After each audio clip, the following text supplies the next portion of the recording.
music. Q92. Christian, Lauren, Jake here with you. Hanging out on your Wednesday morning. Halfway point of the week.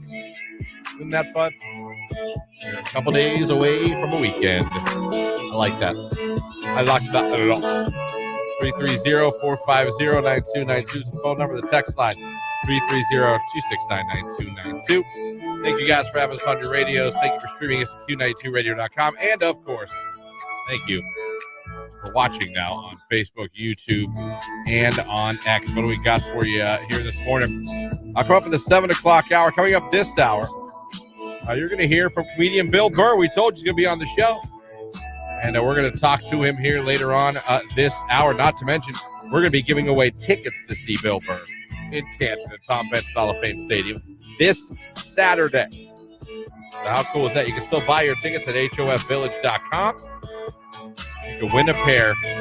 I'd be listening to the interview and shortly after the interview as well. 8 o'clock hour, your call Wednesday. We talked to the Pro Football Hall of Fame and another opportunity for you to become a finalist for the Penn State-Ohio State tickets we're giving away.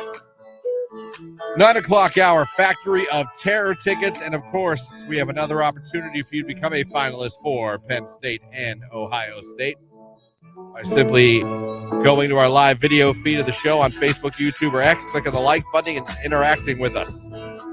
So, do that. Maybe you'll be randomly selected to become a finalist and maybe win that prize given away a week from tomorrow. Penn State, Ohio State. Text Christian, do you believe in trap games for college football? Yeah. I believe there's games where you got a big game coming up and you look ahead. Not really paying attention to the game at hand. Maybe it's a lesser opponent, but you don't prepare as much because you're getting ready for the big opponent. I think it's possible. You're asking for betting reasons? Don't come in with your betting questions. Someone else did. Someone messaged me about betting. I was like, listen, I don't want to ever give people advice that could involve them losing money.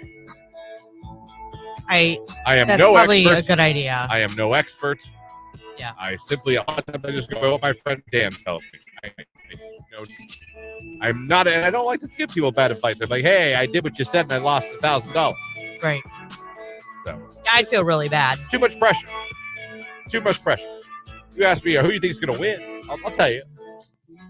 But don't be like, should I bet this? You're talking about Ohio State this weekend? You're talking about Ohio State and Maryland with Tua's brother at quarterback? Is that what that's what you're talking about? I don't think Ohio State's the kind of team to overlook anybody. I really don't. But I understand what you're saying. With a trap game like that, you're playing it's Maryland. But hey, it's like it's going to be on national TV, like I said. You got Tua's little brother at quarterback. He threw 6 touchdowns, I think, last week. So, yeah, no, I get it. Ohio State, Maryland, people are worried about. I mean, Maryland, I don't think they've lost yet either, but I don't know. It's Maryland. It's not Penn State or Michigan. You know what I mean? Yeah, but I think that, like, Maryland could be sneaky because everybody thinks that. You're like, oh, it's not Maryland. I'm trying to poo-poo on Maryland. They're you are poo-pooing on Maryland. Yeah, I am. I wasn't trying to. You know, love Maryland. Got my favorite beach. Oh, it does. Got Ocean City. Come on now. Love me some Maryland, but I don't think Coach Day will have. I think they'll be focused.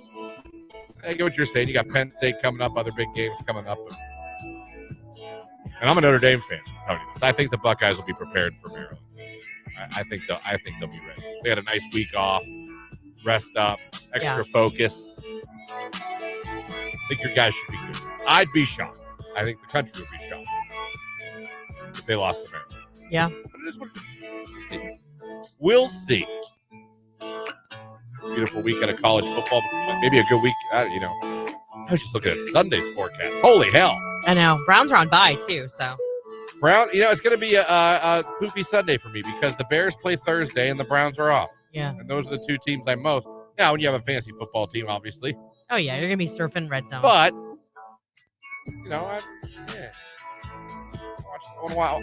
at first I didn't realize that, and I was like, cool.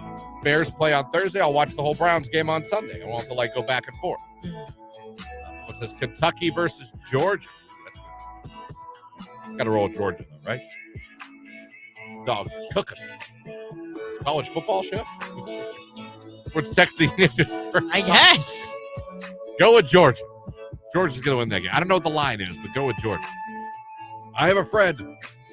Everyone has one of those friends that truly bets, like really bets. I don't mean like occasional. I mean bets. Like games that you didn't even know. I'm trying to think if we know anybody. My buddy Dan.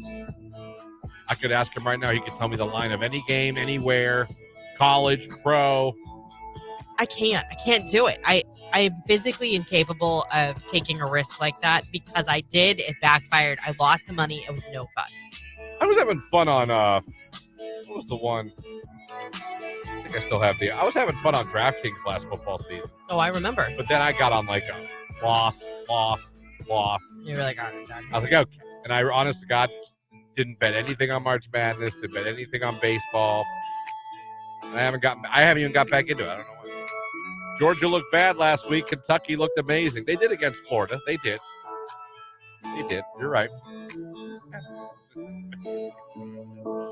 But we'll see. You guys like college football this morning? Apparently.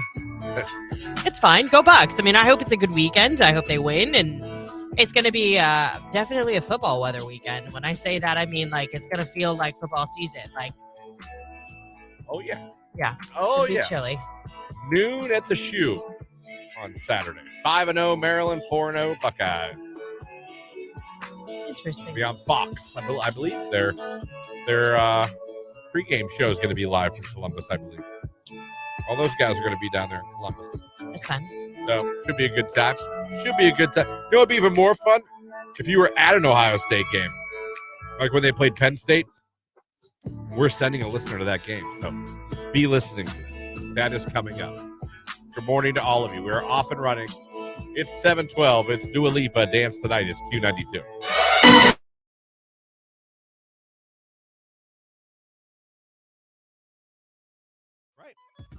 Right. And it's like you said, he says in the article here, and I'm using this is from CBS News, their website.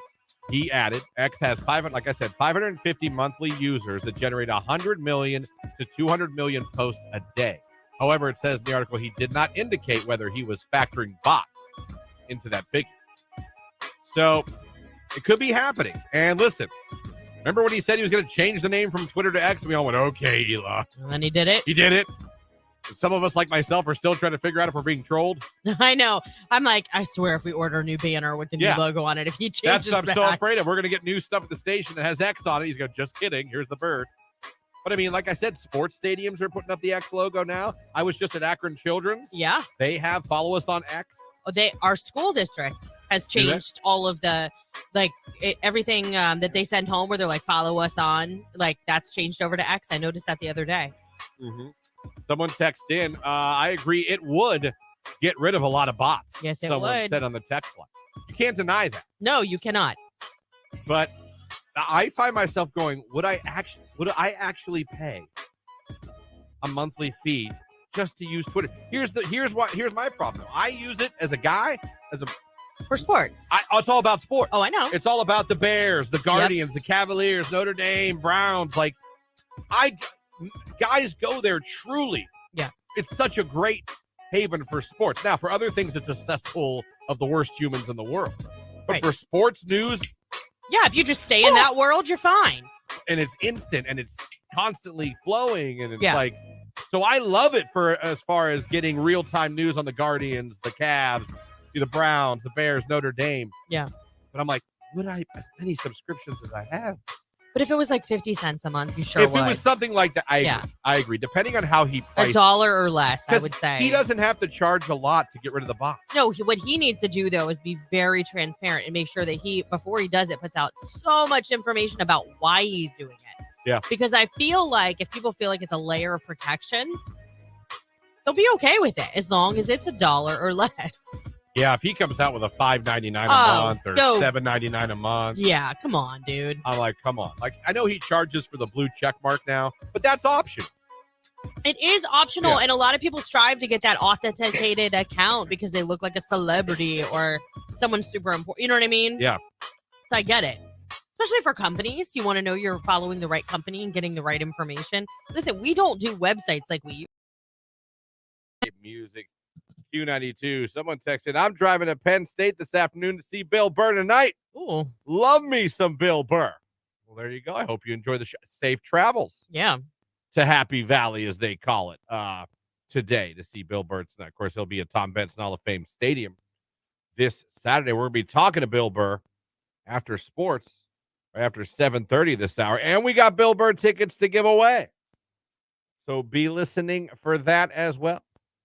Did you guys remind everybody of the presidential FEMA alert today at 2:20? We talked about it yesterday in depth a little bit. Yeah, we did. We warned you all about it. So, yes, at 2:20, 2:30, 2:20? 2:20 Eastern time, roughly. I mean, give or take. Yeah. So, yeah. It's going to go off. Your phone's going to go off. It's not just phones. It's going to go over this station. It's going to go over every radio station, television stations. So, if you're at home listening to us and watching TV with your phone next to you, be prepared to like have the crap scared out of you at 2:20 when all of the things start making a noise. And I think it's going to say this is a test. Yes, of course it is. And it is just a test today. So, I mean, hopefully it's only ever tests. Everything's going to be all right. But it is going to happen. Yes. We're between 2:20 and 2:30. So be prepared. Don't freak out, even though it's the scariest noise in the world if you have an iPhone. Does the Samsung have the same noise? Yeah, I said that yesterday. They all have the same thing, no matter what the phone is? Yeah. Woo. But I guess that's the idea. Get your attention. Yeah, like when those Amber Alerts come through in the middle of the night. Yeah. Like you hear 2 go off in our room. You hear 1 going off in my daughter's room, 1 in my son's room. Like, it's like, oh, my Lord. And they never go off at the same time. It's always like a few seconds apart. I was working job 2. It went off once, and I heard the entire store from the back room. Isn't that weird? It was kind of freaky to hear all of them. That's what it would be going like off. If there was a national emergency. You'd be like, holy cow. Yeah. Forecast from Mark Johnson also coming up here on Q92.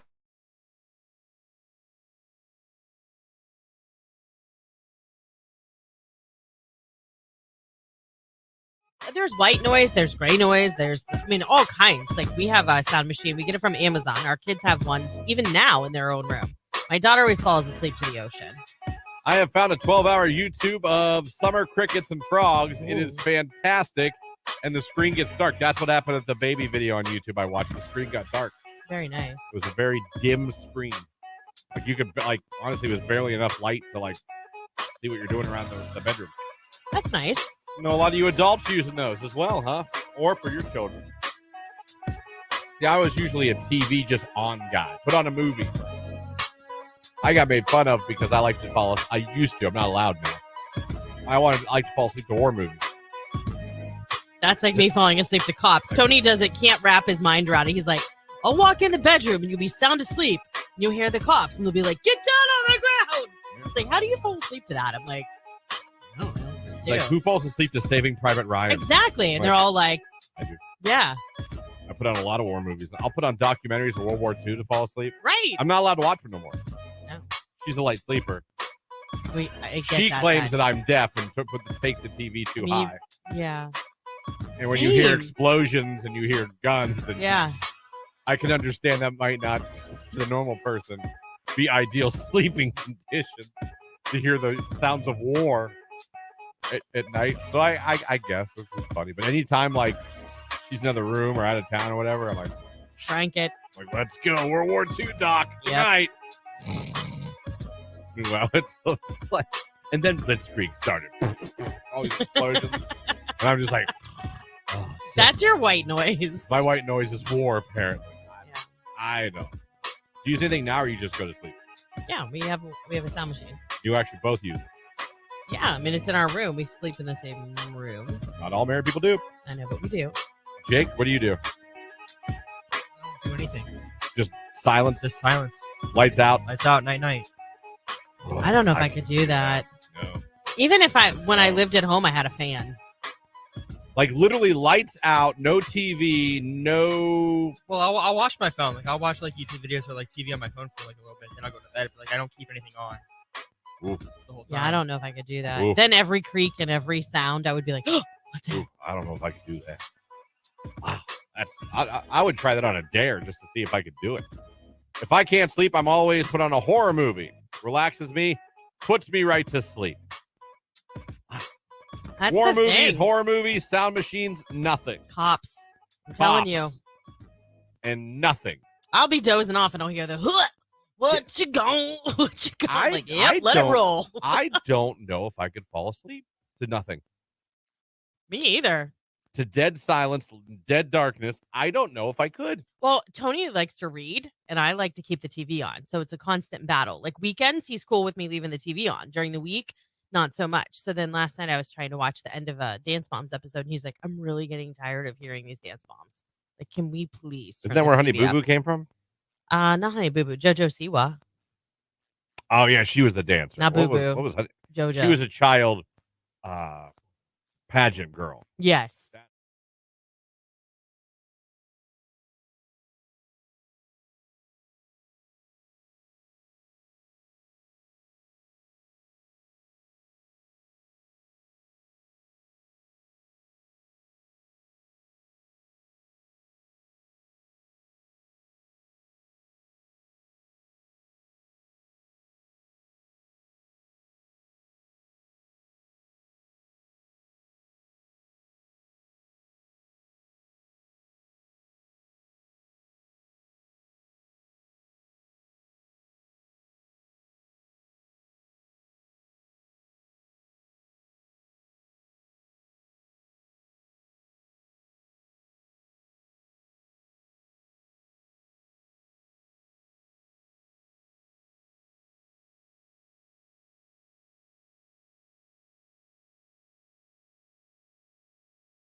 We can do that.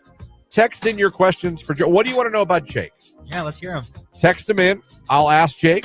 He'll answer. You'll get to know him a little better. No questions too crazy. No questions too silly. Well, maybe. It depends on what you text in.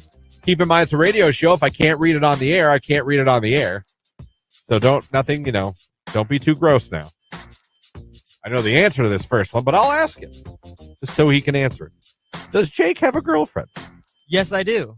Her name is? Star. That's a cool name. It is, and it's her legal name. That was the first thing I asked her when I met her. I was like, is that your legal name? She goes, yeah. You're like, that's not your real name. Well, I mean, I don't know. Maybe So her parents named her Star. Yep. Okay. Where's she from? Ashland, Ohio. Is she there for college or No, she's she there? lives there. How did you meet her? Bumble. Bumble. Yep. Great. You know what? Yes for Bumble. Yeah. 7:24 right here on today's hit music Q92. We got some time. We got 6 minutes. Look at sports. We're going to come back. We'll be talking to Bill Burr, who's going to be at Tom Benson Hall of Fame Stadium on Saturday, October 7th. That's this Saturday, 7:30 p.m. Tickets on sale now at hofvillage.com. We got a pair of tickets to that show to give away as well. And I saw this, just saw this coming up. Lauren, it's time to play the game. No, come on. It's time to play the game. Jake, what is her record? Oh. Hang on, your mic wasn't on. Say it again. I know it's not. Last week when we played it, we were wrong. Oh, we were actually wrong in the record? Yeah. I got to find it, though. All right, you do that. Hopefully Lawrence it's Music worse Game. than we I got thought. You are now 2-4. That's not bad at all. If you were baseball, that'd be a great batting average. That's 500. Sure. I'm going to go difficulty 8. Oh, great. I'm going to give you as many clues as I can. Play along at home. I'm going to tell you, I would never have guessed this. Okay? Thanks for all the hope. I'm trying to tell. I try to give you credit. So, if you don't get it, difficulty 8. This is not Okay, and someone's album Okay. has now become the best-selling rap album of all time, certified 13 times platinum. It surpassed Eminem in the 2002 Eminem show, which was 12 times platinum. Okay. Now, before we do anything, I almost feel a little bit like rap album can be a slightly deceiving. Slight. It's rap, but slightly deceiving. All right, so the album came out in 2003. Okay, so this was like right after high school. Yeah, we're not talking about a single. We're talking about an album, an entire album. Okay.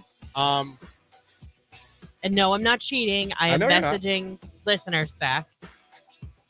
It is a duo. There are two of them.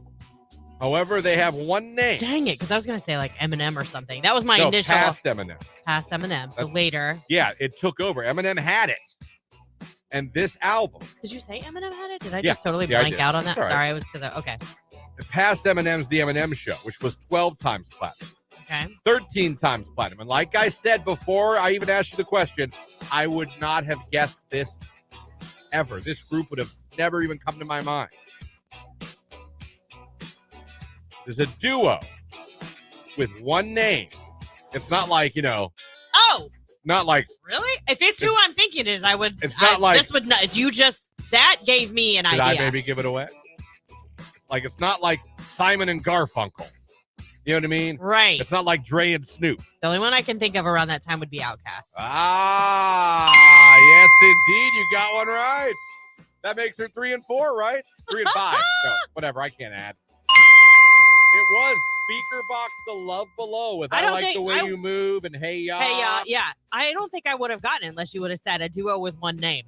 Well, because I thought duo would throw you off. You'd be sitting there going like Timbaland and Magoo, Yeah. Pac and Dre. or Right. Snoop That's and what I'm Dre. saying. All of them, Casey and JoJo. You see what I'm saying? Like, I mean, there's not rap, but I'm just saying, like, they You usually. ever believe No, that album? And listen, I bought that CD. I had it. I can't believe it took out, like, Eminem, like Marshall Mathers, or, 13 you know what I mean? time platinum. Wow. Good Just for what you. just happened. So how about that? Listen, Hey Ya was a smash. I Love the Way You Move was a smash. Yeah. There's some other good songs on it. But I had that CD in my car. I did too. Oh, people definitely got it on the text line. That was difficulty level 8. I mean, I guess without the hint, I'd still be guessing. My mindset is the more difficult I think, the more clues I try to give. Okay. It is crazy for me to think they passed Eminem. Yeah. If you had told me like a Snoop album did or a Then, yeah. Or Dr. you know what I Dre. mean? Or, Yeah, something like that, I'd have been like, that makes sense. They would, Yeah. 50 Cent even, his album. You know what? We played over the weekend for our back in the day weekend. I was listening. I was so pumped. What's that? Keep the heads ringing. Dr. Dre. I had totally forgotten about that song. Great song. That song got cranked up. I heard D12, my band. I was like, Oh. I remember D12. Yep. They were fantastic for a while. They had a song called Fight Music. Oh, Really? I've never heard of that. it wasn't a radio hit. It was on their record, though. It was called Fight Music. I Yeah. loved it. It was, oh, God, it was such a good album. Coming up here in a few minutes, a look at sports. When we come back, going to be talking to Bill Burr, going to be joining us on the show. He's going to be at Tom Betts Hall of Fame Stadium on October 7th, and you're going to hear from him. And we got tickets to give away to that show. It's all coming up on the show. Right now, it's Shaggy. It wasn't me. Q92.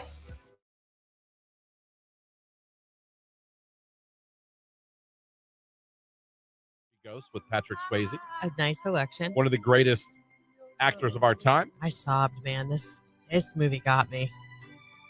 I mean, got me. It was good. Oh, what? Whoopi Goldberg was great in it, actually. Yeah, she was. She was very good in it. Sam Wheat. I remember being scared when those The crap ghosts. you remember, man. What? I love that movie, and I knew his name was Sam, but you remembered his last name. Sam Wheat. She yelled it when they were asking her who it was. Sam Wheat, and she slammed the door. Yeah. Orlando, is there an Orlando here? I'm here. When she had all those ghosts around her. Yeah. Remember when those scary ghosts came out of like the sewer? They made those noises and they Yeah, they grabbed did. the guy and took him to hell. Well, I was going to say those were demons. Spoiler alert. If you haven't seen it yet, I don't feel bad. Oh, you ruined ghosts for me. Let me see here. After my fiance died in a car accident about 4 years ago, Aww. I had a dream reoccurring for about a month of her asking me to come with her because she missed me. Whoa. Aww. That's content. That could make me cry right now. What? No, I'm not kidding. That's so sad. That sounds like the movie Ghost. Oh, my goodness. Remember what he told her at the end before he went away forever? What you told Molly? I will once you say it, but you remember the... Me and my brother still, to this day, we send each other this text. Are you serious? The love inside? It never dies. You Never. You take it with you. You're right. You're right. It with you. It's true. I know. That's what Sam Wheat said. My grandpa came to me. You and your brother trade that text? We think it's hilarious. But we No. always say, we'll just, the love inside, you take it with you. My grandpa came to me in a dream. It was so real. I could see the pores on his face. All he said Did he have big pores? was, hide in the forest.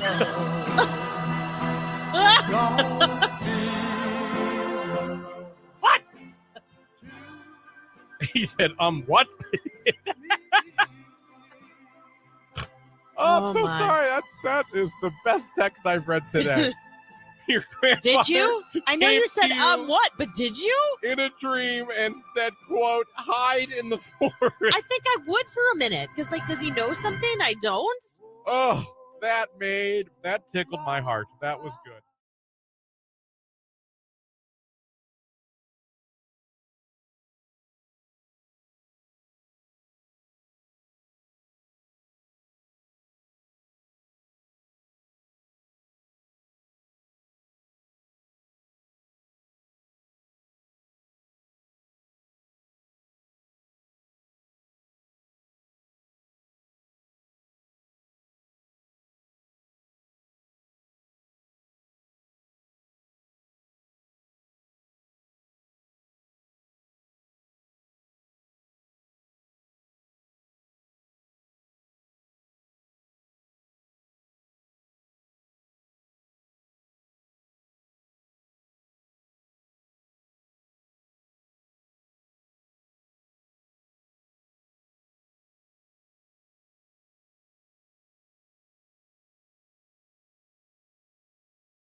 He will have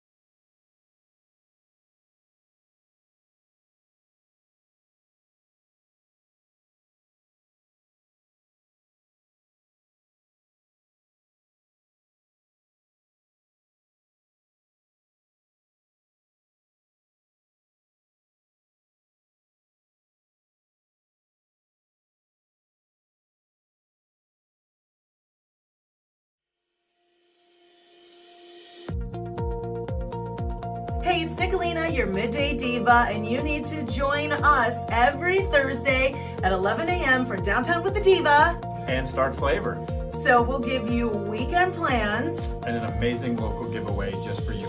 Make sure you join us every single Thursday at 11 a.m. on Q92.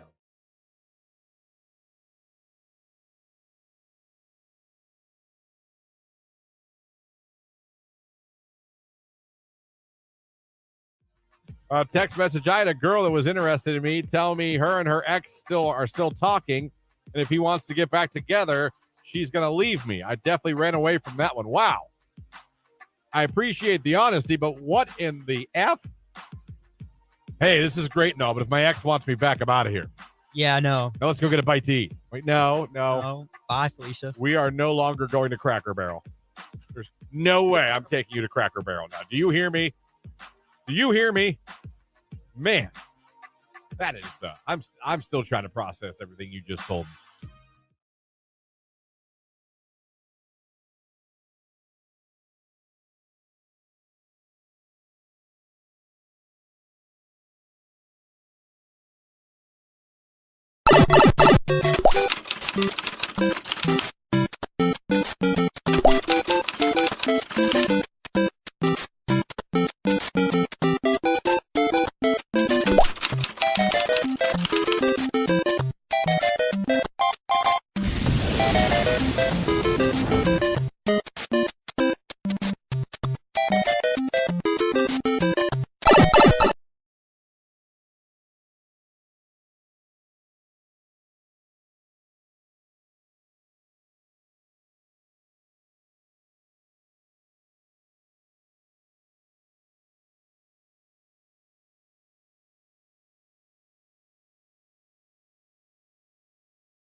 And Lauren in the morning on Q92.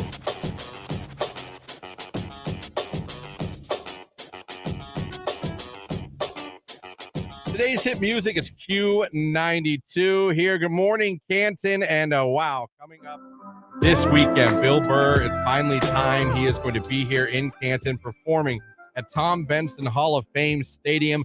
And pleasure right now to be joined by Bill Burr here on the morning show. Bill, first of all, before we get into anything, thank you so much for taking the time to call a little radio show here in Canton, Ohio. We appreciate it. Yeah, no worries. I got nothing better to do. So, hey, man, Tom Benson Hall of Fame Stadium here at the Pro Football Hall of Fame. Kind of a unique gig for you, huh? Yeah, I don't think I've ever done a football stadium before, so that better be funny. I can tell you that. Yeah. It's going to be a cool layout when you see it. It's really, really cool. For They've sure. done it here. We've had Chappelle, we've had Kevin Hart in here, and now, like I said, now with Bill Burr, we've had like the top comedians All of the now. greats. All the greats now, once you get here, have come to Canton. But it's really cool for us here because, a lot of times I'm the first white guy to play the stadium. You are. Yes, You are, and no one can take that away from you, Bill. That is, but that's right. But any like when you do it, like you said, first time doing a football stadium, when you do like an outdoor show, I mean, as a comedian, that's got to be so much different than doing like a club or even like an arena, Yeah, I think it was much different earlier in my career. The sound systems and the screens and stuff have gotten so much better that it's actually been a really good time. I've done a few of these this year. And it's funny, I have PTSD from doing stand-up in like the 90s. I hear outdoors, I'm like, oh my God, this is going to be a hell gig. I did a few up in Canada. They were fantastic. They just really somehow figured out how to do it. Oh, that's awesome. And we cannot wait to see you here this weekend in probably, in our opinion, the best stadium, an NFL stadium that you could visit at the Hall of Fame Village. So a couple questions for you. I guess I kind of wanted to know, you're no stranger to Canton, but Canton, Massachusetts, correct? And that's where you were born. Chelsea, but I grew up in Canton, yeah. Gotcha. Okay.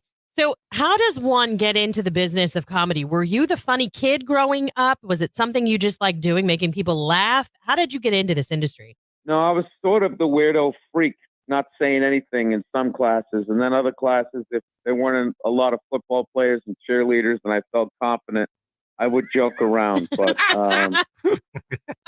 I knew my place, Hey, yeah, that's okay.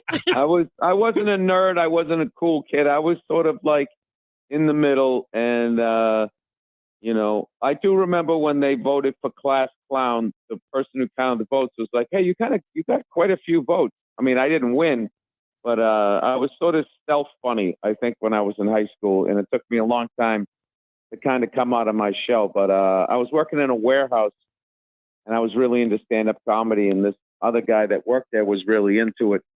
And he said that, we used to watch it And he'd be like, Bill, we're funnier than these guys. One of these nights, I'm going to take a shot at Jack Daniels and get on stage. And then all of a sudden, it wasn't like, entertainment before the internet seemed like it was a million miles away. But the second my friend said he was going to try it, all of a sudden it was sitting next to me. I was thinking, well, if he can try it, I can try it. So that's sort of weird way I just sort of fell into it. Wow. Did you ever think that night it would lead you here to where you are now today? Never. Same. Never. And also, like when I was starting out, the goal was to get a HBO special so you could sell out comedy clubs. This is the biggest stand-up has ever been. So there was never any thought. I mean, I guess Dice was doing arenas, but and Carlin and Cosby were doing theaters, but it was unattainable. Eddie Murphy, I was just, I was enamored with all the TV stars I saw coming through Boston that would play Nick's Comedy Stop or the Comedy Connection. You'd be on like a hit show and you'd come to town and play the comedy club and sell out 6 shows, and it was considered amazing. So stand-up has definitely gone to this whole other level. So I would be remiss if I didn't ask, since we are the home of football and you'll be playing at the Hall of Fame Village, you'll be, doing your show there. You're a Patriots fan, right? Yep. How do you feel about their season so far? I feel that I know where that question's coming from. 20 years of losing to us, and you guys used to have Bill Belichick. Okay. I know. You fired them both. I was going to say. Fired them both. Yeah, no, we sure did. The Browns did go on to win a Super Bowl. They just did it in Baltimore. How did that feel? Come on, man. That's a hell of a... What do you mean? I was being nice, and all of a sudden you come at me. Oh, hell of a touche. Hell of a touche right there. No, you are right about that. Yeah, I know. You're 100% right. I know you're going through it right now, but I mean, you can't hold a candle to the pain Browns fans have to go through every day of their lives. Yeah. Yep, and you can have that title, buddy. You can have that title. Most miserable fan, and the winner is you. Yeah, I look at it like, once Tom Brady left, it was over. But we had an incredible run, and I'm glad it happened, and now it's over. And what am I going to cry about it? We went to 9 Super Bowls and won 6. Woo-hoo.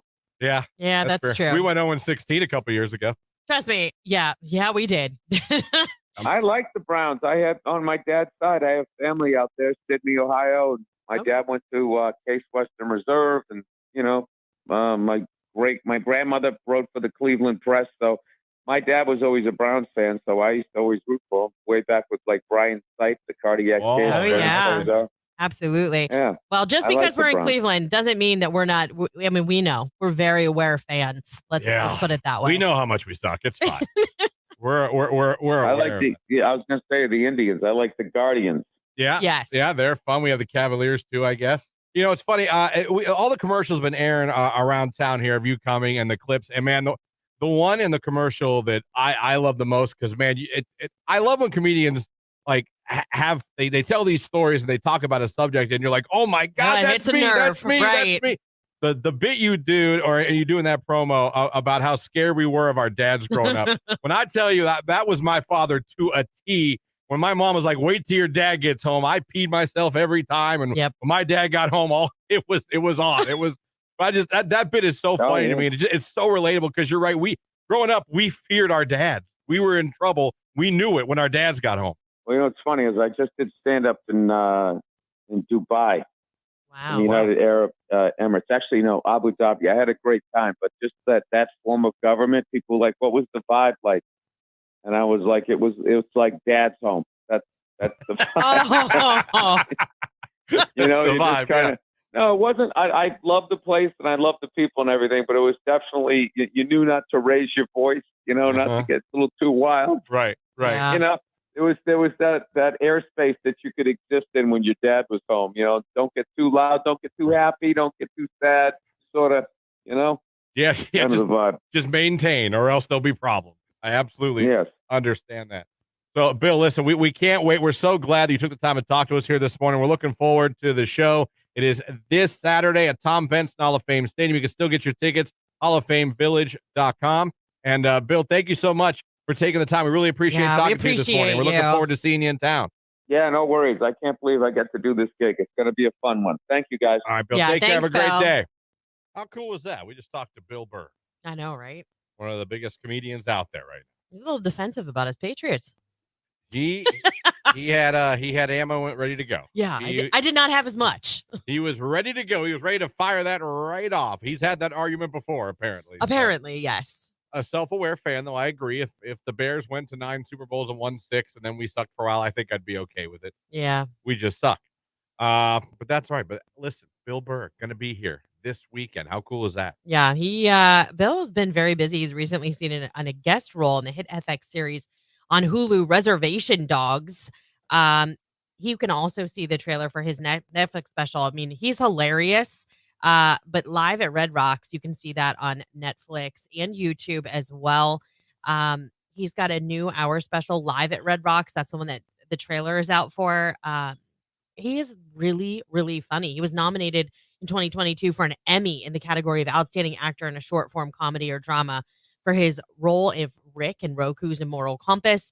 And October 20th, the premiere of his Netflix movie Old Dads will be out as well. So I think he directed that too. Yeah, he did. So he's got a lot of stuff going on. He's, for Breaking Benjamin fans, he was in a season of Breaking Benjamin. Come on. I mean, this guy. Breaking Bad. I'm sorry. That's Breaking Benjamin's a band. We're in the radio great business. band. Yeah. Great band, by the way. I've seen them twice. But yeah, Breaking Bad. I mean, I know like my brother-in-law loves that movie, loves that. Oh, I love that series. Show. Yeah. Loved that show. I first watched on one of my sabbaticals at the end of the year. Yeah. And I finished the entire series in like a week. And I was up to like 3 a.m. nights watching it because I was so into that show. I want to say it was season 4. Never thought I would be. Yeah, season 4, I think. You know how he got that? He just was a super fan of the show. He was like, I want to do this. I want to do this. They're like, okay. Yeah. So he's seriously a funny, funny guy. If you're looking for something really fun to do, you can go to HOFvillage.com and buy your tickets. Or how about this? What if we just gave away a pair of tickets right now? This Saturday, Tom Benson Hall of Fame Stadium. Bill Burr's going to be there. You just heard him on the show. Now you can see him in person. Be calling number 10 right now. 330-450-9292. Caller 10, you're going to see Bill Burr. Good luck.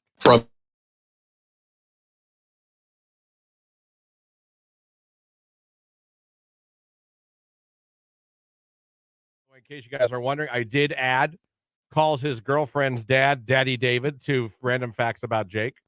Oh, did you? You know what? While you were out, I found out that Jake got left. Where did they leave you? Kosai. Yeah, he got left at Kosai as a child. By your family? Yeah. Yeah. Like they left the building? Yes. No, not the building, but like the area I was at. They said, follow me or I'm going to leave you here. And I didn't hear it. And I was left behind. His mama wasn't playing. Did you cry? I did cry. And they had to take me out of the part I was in and take me to like the main lobby. And then they sat me on the counter and asked me a bunch of questions, like what my name was, who I was with, what their names were. Wait, your family truly did leave you? Yeah. I had to go to like the security desk and like they like watched me until my mom eventually came back. They left you. Yeah. We'll be right back.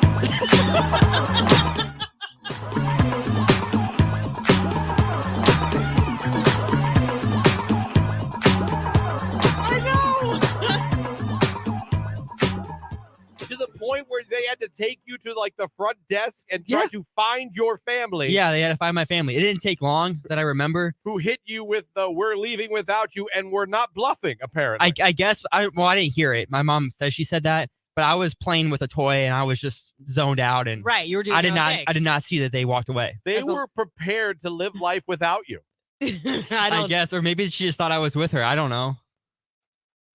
I was in my own. Well, it's on the list now. Calls his girlfriend's dad, Daddy David, and was left at Kosai. Yeah. By family. Well, at least fun place. Maybe one led to the other. He got left, and so now he calls his girlfriend's dad, Daddy David. Just don't leave me at Kosai. Please don't leave me, Daddy David. Daddy David, don't leave me at Kosai. Like my real family did.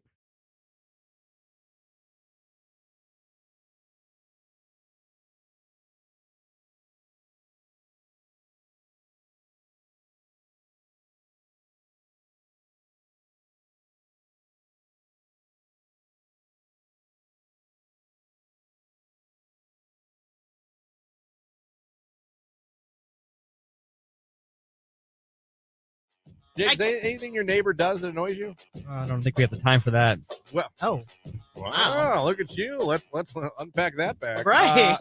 I mean, honest. So obviously your neighbors do things that you don't like. Well, not so more anymore. We put a stop to it, but call the cops on me would be something I would appreciate you not do. Why did you get the On you? What would you be doing?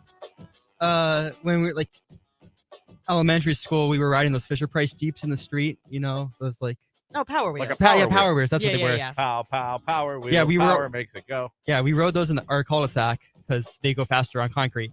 And Yeah. the cops came and said that was a motorized vehicle and we had to have a license. We had to have a license. You got pulled over when you were like 6? No, we weren't pulled over. The cops came to the house when we were in school and they talked to my mom. Oh. And then they came for a motorized scooter, longboarding without a helmet. That's not against the law. The The cops came for same that. neighbor Yeah. Oh, called the cops on all wow. these things on you guys as kids. Yeah. He claimed that he was worried for our safety, but really he just wanted to cause trouble. And then eventually we were fed up with it and we told the cops this guy is not, okay in the head and he is doing this on purpose. And then the cops went back to talk to him and cops never came again. And the guy hasn't spoken to us in over 10 years. Wow, that's a long time to silent treatment someone. Yeah, That's really. impressive. That's dedicated hate. So Like, why do people have to be that way? I don't understand. Like, why can't people mind the business? it's impossible for some people. I mean, if I can do it. If I really thought someone was in danger, if it was a situation where I could go over and just be like, you guys be careful, or like, to me, it's not my job to tell you that you need a helmet on. It's your parents' job. And if they're okay with you not wearing a helmet, Right. that's their right as parents. You know what I mean? Like, it's none of my business. I understand. But I don't understand why people feel the need to overstep. A lot of people do. Like, I mean, a lot where of does people that just- entitlement come from? I don't know. Their parent. Probably their parent. I don't know.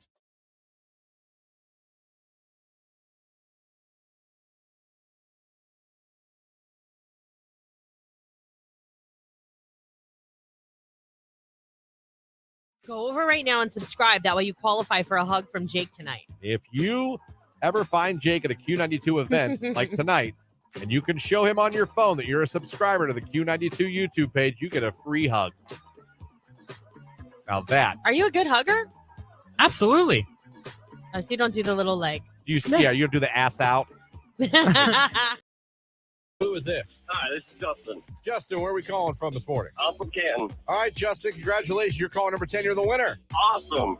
Congratulations, Justin. You're going to see Bill Burr at Tom Benson Hall of Fame Stadium this Saturday night at 7:30. Just tell everybody your favorite station that made you a winner. Q92.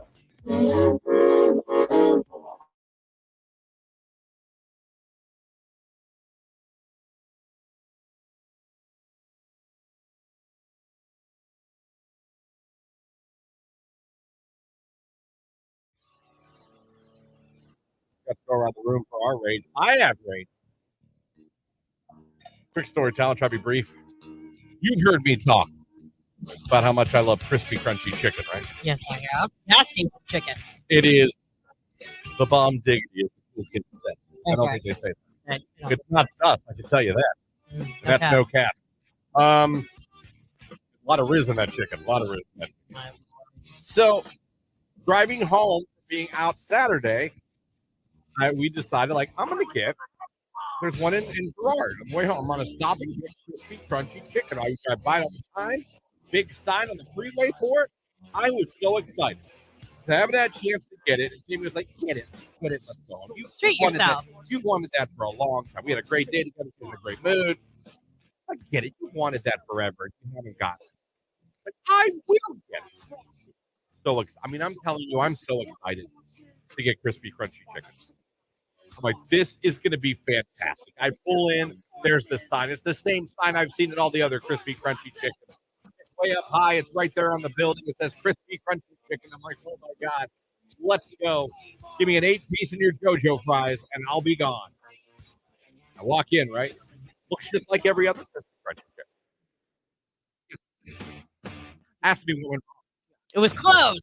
Oh, no, it was open. Okay. Ish. Understaffed. Yeah. Gross chicken. No. Listen to this. At that crispy, crunchy chicken, the one I pulled into and decided to go to, They don't actually sell pieces of chicken, only chicken fingers. I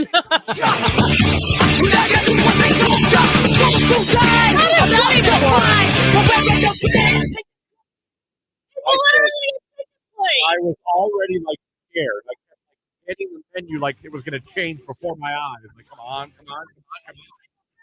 And I asked, I go, do you not have pieces of chicken at this crispy country chicken? And the girl was like, no, we don't. And she wrecked your day, and she had no idea. And then I saw like they had chicken fingers and they had breaded chicken wings. I did my whole sigh there. Guess I'll have breaded chicken wings. Well, sir, that's going to take like 10, 15 minutes. We don't have any ready right now. So I ordered, I'll take your 10-piece chicken. Okay. Oh, sorry. And the guy comes out from the back.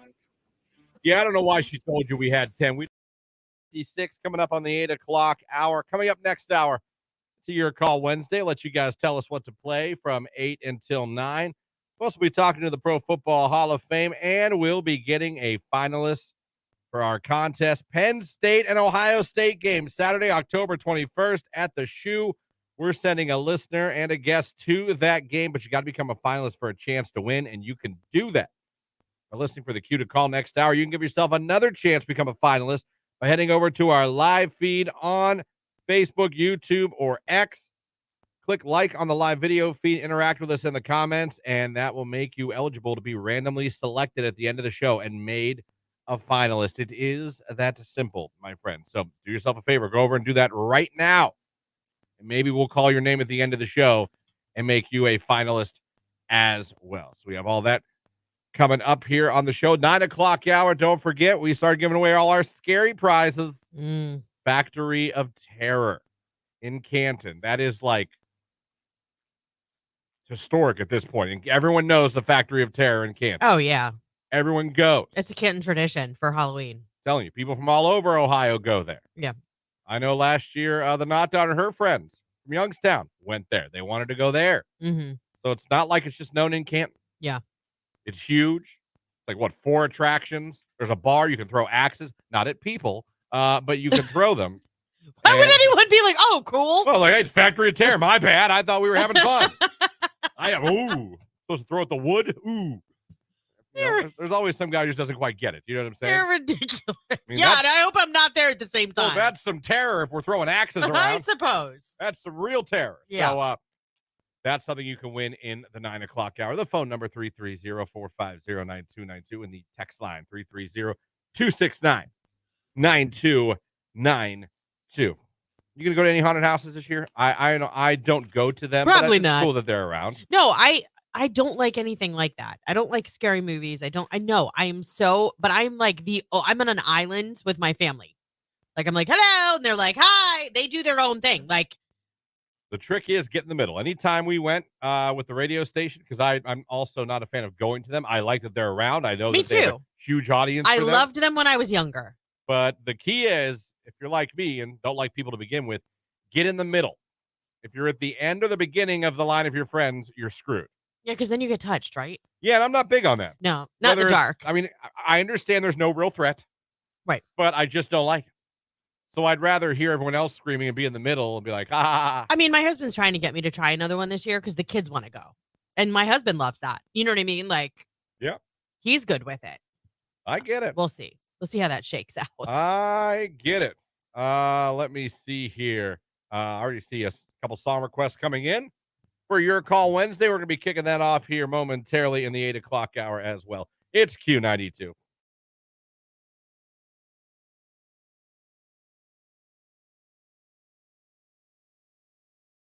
I remember after my grandma passed away, she lived right next to us, and her phone rang, and I answered it.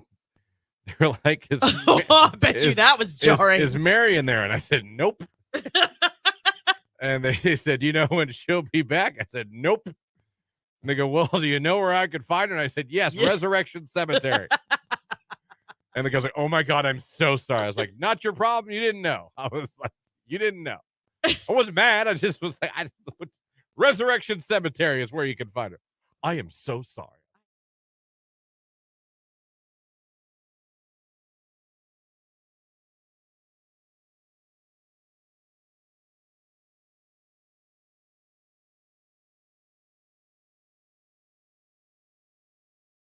There's white noise, there's gray noise, there's, all kinds. Like, we have a sound machine. We get it from Amazon. Our kids have ones even now in their own room.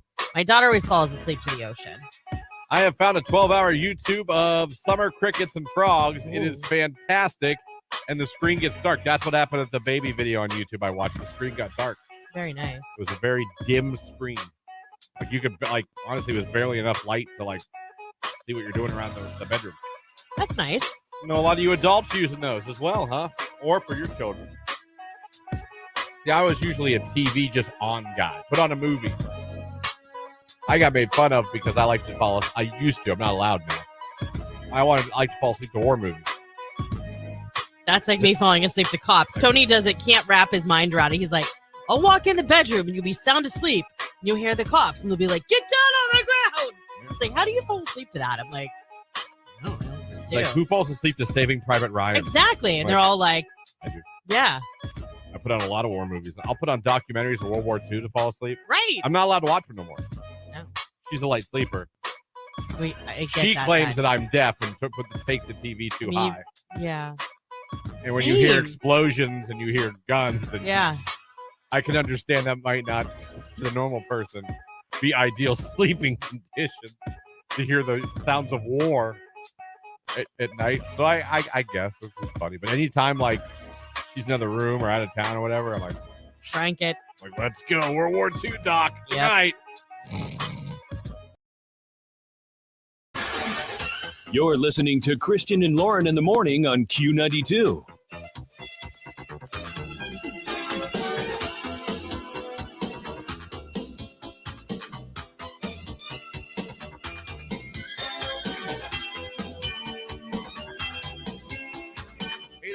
Right here on today's hit music. It is Q92. Christian, Lauren, Jake hanging out with you guys. Hope you're having a nice little Wednesday. If you missed our interview with Bill Burr, we'll be posting that on our YouTube page and on our Facebook page as well for you to go back and listen to our talk with Bill Burr, who was kind enough to call in the morning show this morning. Very, very cool. 330-450-9292 is the phone number. The text line, 330-269-9292. Now, this hour, we're going to be talking to the Hall of Fame around 8:30. Rich Baroche will be joining us. And then we have Penn State, Ohio State game finalists to get. So, if you're like, I want to go to the shoe and see those two teams go at it on October 21st. There's going to be a cue to call this hour. I suggest when you hear it, you caller number 10, and you will be a finalist also. Give yourself another chance to become a finalist by liking our live video feed on Facebook, YouTube, or X. Click the like button, interact with us in the comment section, and you'll be entered for a chance to become a finalist at the end of the show. That could be coming up. So do that. You'll be glad that you did. Oh, man. And good morning, everybody.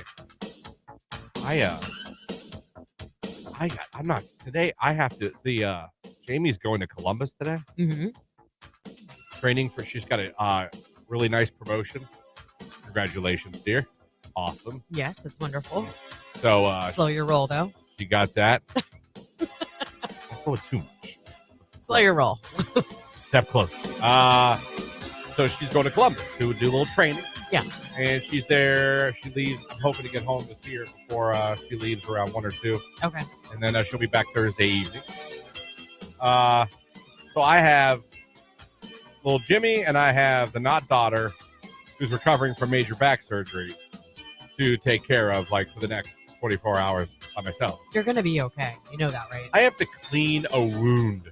So? I don't think you know how big this scar is. Okay. I have to clean it, put baby soap on it, and then rinse clean it multiple times today. Okay. I don't want to do it. Stop being a baby. Suck it up. I'm going to do it. Don't want to do it. Trying to see if I can find the picture. You forget that I used to work on the surgical unit. Trying to see if I can find the actual picture of her. I have literally drained wound vacs, okay? Yeah, but it's just, I got to, I take care of her and take care of the baby. And I was like, there's a lot. You're going to be fine. I actually thought. I'm going to be in total dad mode today. Yeah, I actually thought she was gone last night, only because excuse me, you were posting a lot on social media. You don't do that much anymore. You were No, I don't. sharing memories and all that. I It was was like, a hilarious memory day for me. I'm awesome on October 3rd, apparently, posting on Facebook. I was funny. yesterday was National Mean Girls Day. I saw that. I Yeah. saw some memes about that. My daughter told me, actually, as soon as she got home from school. Should have had Bill Burr on for the Rage Room. He'd have been great for the Rage Room. Yeah, he would have been. Would have had to bleep out a lot of stuff, but Yeah. he'd have been great for the Rage Room. That's my plan. Yeah, you're going to be just fine. You're, Well, I you're know, going to it's be just- doing dad things. Tough. A 5-month-old is like becoming smarter and doing more things every day, and he's really close to taking off. I was going to say, you're going to poop yourself and he starts And crawling or that's going to be walking. frightening. And my fear is he starts today when it's just me. He won't. And I'm cleaning a wound, and I look and I see a little baby go scooting across the floor, and I got to go chase him. Like, I'm like, oh, it's going to happen. Mr. Mom with Michael Keaton. Are you Yeah. going to have your apron on today with the I'm like, vacuum? it's going to happen. It's going to happen because she's not there. That's Oh, why boy. it's going to happen. And then you're going to be angry that you have to clean the wounds. You're going to go into your rage cleaning cycle, wearing the baby on the front of you, vacuuming. She already asked me because that's my new thing. If you don't know, I rage clean after a Bears loss. I like literally, I'm talking like carpet scrubber, mopping kitchen floors. Like, I go nuts cleaning. And she's Yeah. like, well, what are you going to do Thursday night? You got to work Friday. I was like, might be up late Thursday. Christian, suck it up, Buttercup. I'm going to do, I have no choice. I'm going to go home and crack a beer and be like, whatever, everybody. Hey, baby, here's some food. Throw it on the floor. But, Do you know how to put your Yeah. fingers in your own mouth? Like, can Yeah. you feed yourself? change your own diaper, kid. Yeah. Time for another Heineken. Does anyone drink Heineken? Yes, I mean, like, does anyone, like, really in their fridge right now have a Heineken? we might. A Heineken? Yeah. Impressive. Or a Rolling Rock. Oh.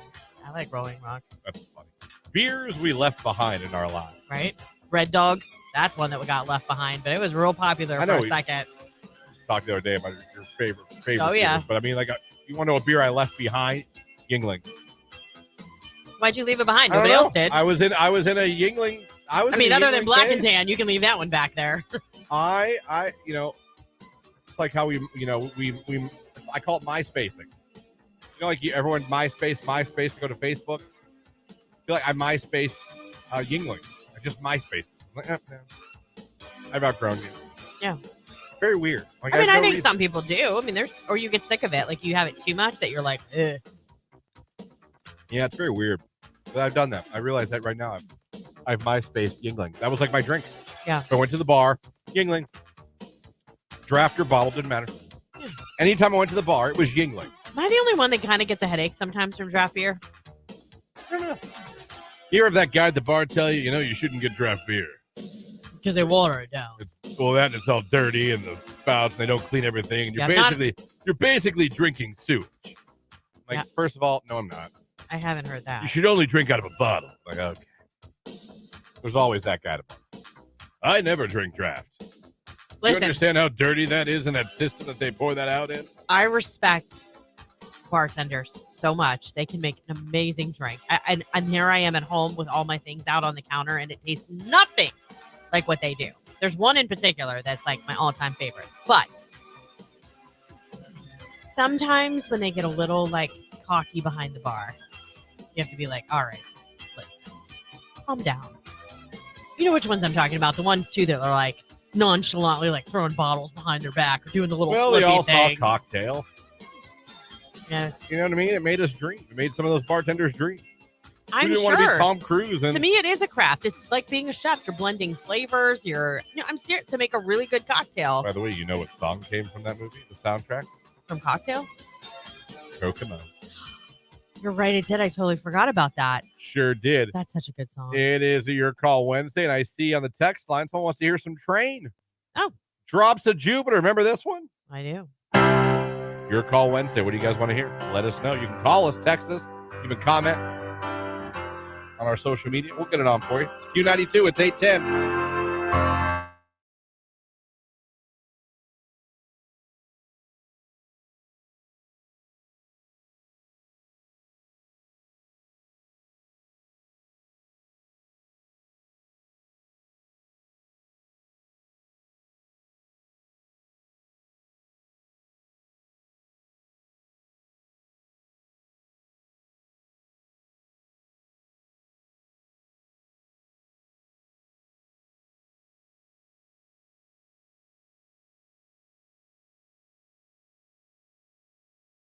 more here. A few times a year, my cousin comes to me in a dream. Never talks, but always smiling at me from across the room. Creepy cousin. Can you imagine? Dead relative. I mean, that doesn't translate to radio. I mean, if he's staring at her like that, then yeah, creepy. But I don't know that that's what they meant. When my grandmother died, text, I inherited her Curio cabinet when my daughter was born. She used to stare at the cabinet and wave. I've never personally been contacted, but I 100% believe that my daughter has. Maybe. About that.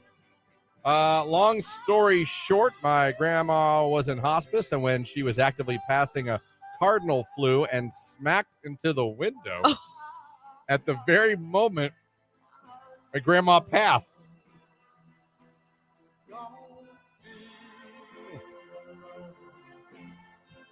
No gory details. To help us ease the pain, we always said that was Grandpa coming to get Grandma. Well, then someone should open the window then. Then a few months ago, I was having a really bad day and crying, and a cardinal flew and smacked into the window at my house. I feel like it was my grandpa telling me to shut the heck up and get over what had been going on. Open your windows. Yes, You're killing please. cardinals. Actually, in this case, Grandpa's got a massive concussion. Your grandpa's probably so pissed at you at this point. Like, oh my God, open your windows. I'm trying to say hello. I'm so sorry. That is super sweet, but my goodness, open the window. Your poor grandpa is trying to contact you. And he keeps getting a head injury. Apparently.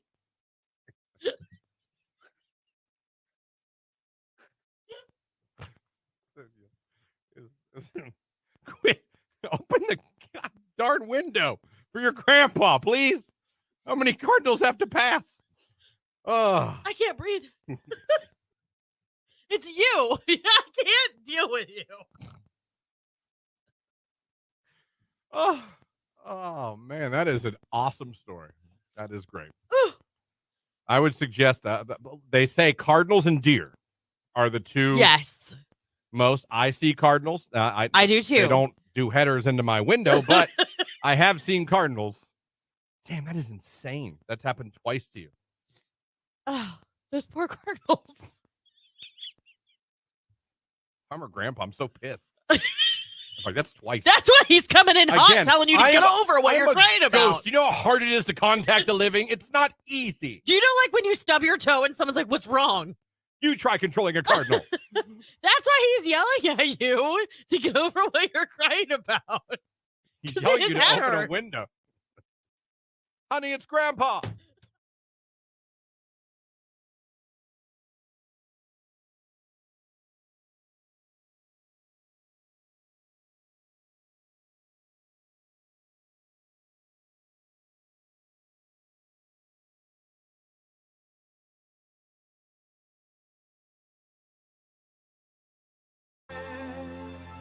Train drops to Jupiter right here on today's Hit Music Q92 on a Your Call Wednesday. Don't forget, coming up, we'll be getting the finalists for the Penn State, Ohio State tickets that we are giving away. Be talking to the Pro Football Hall of Fame as well, right here on Q92.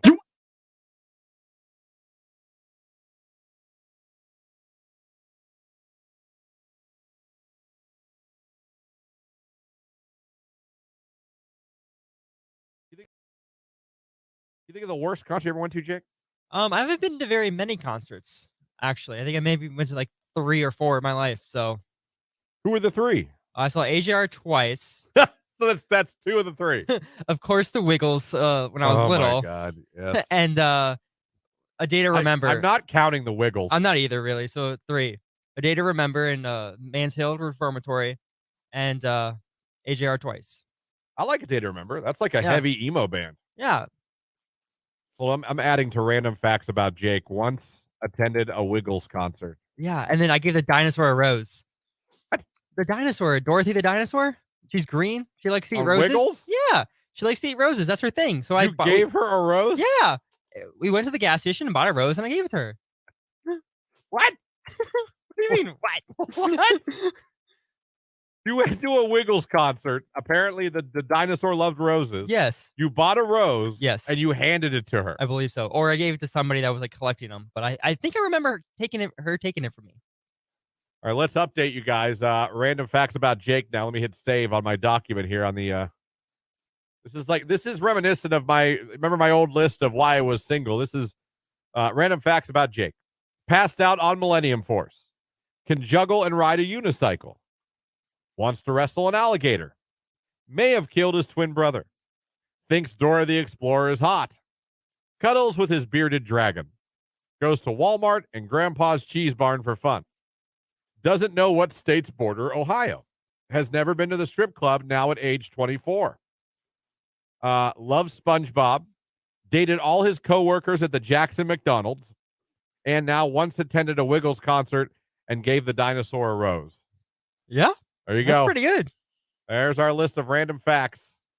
Rando facts about Jake.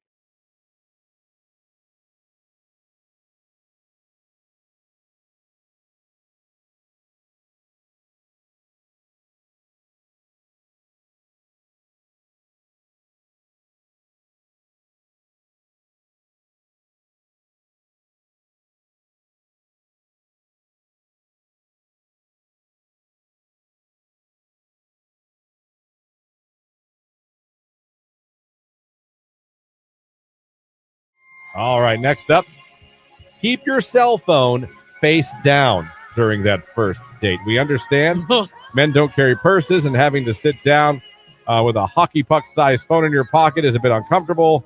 If it's possible, keep the offending piece of technology out of sight altogether, but if you need to plop it on the table, silence it and put it face down.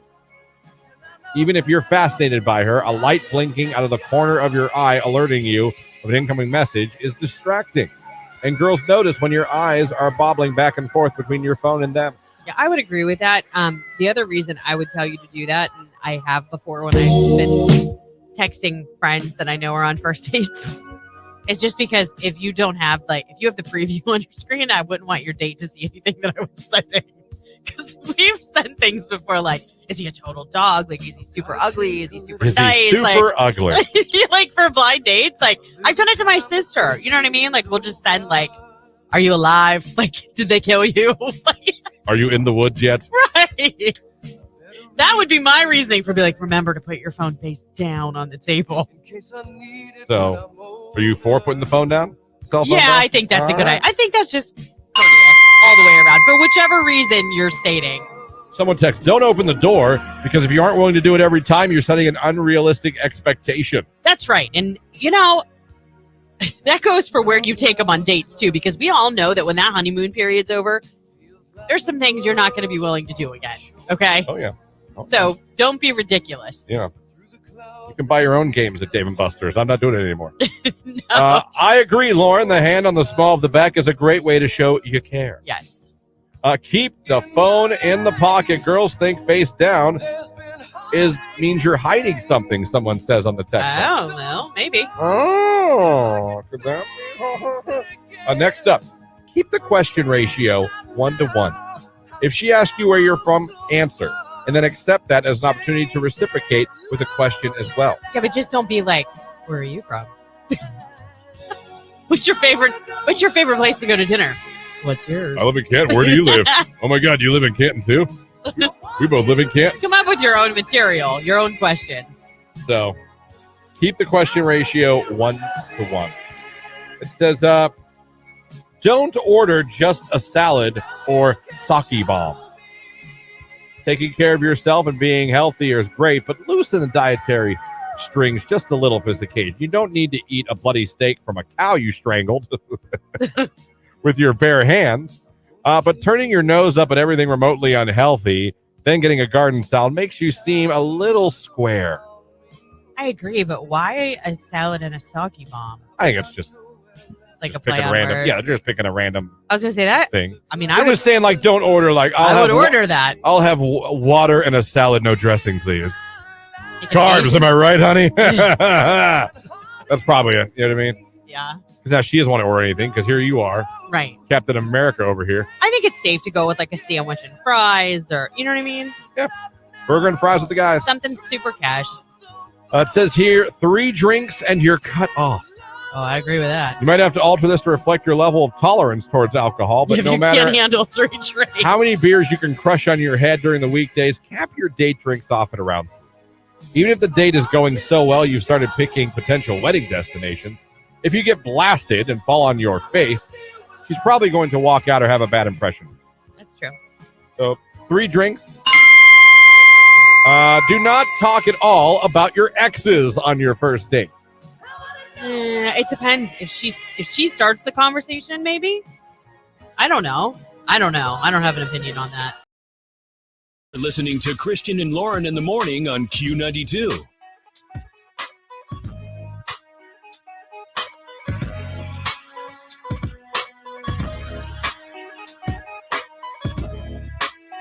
$8:21 right here on today's Hit Music, Q92. Christian, Lauren, Jake here hanging out with you guys.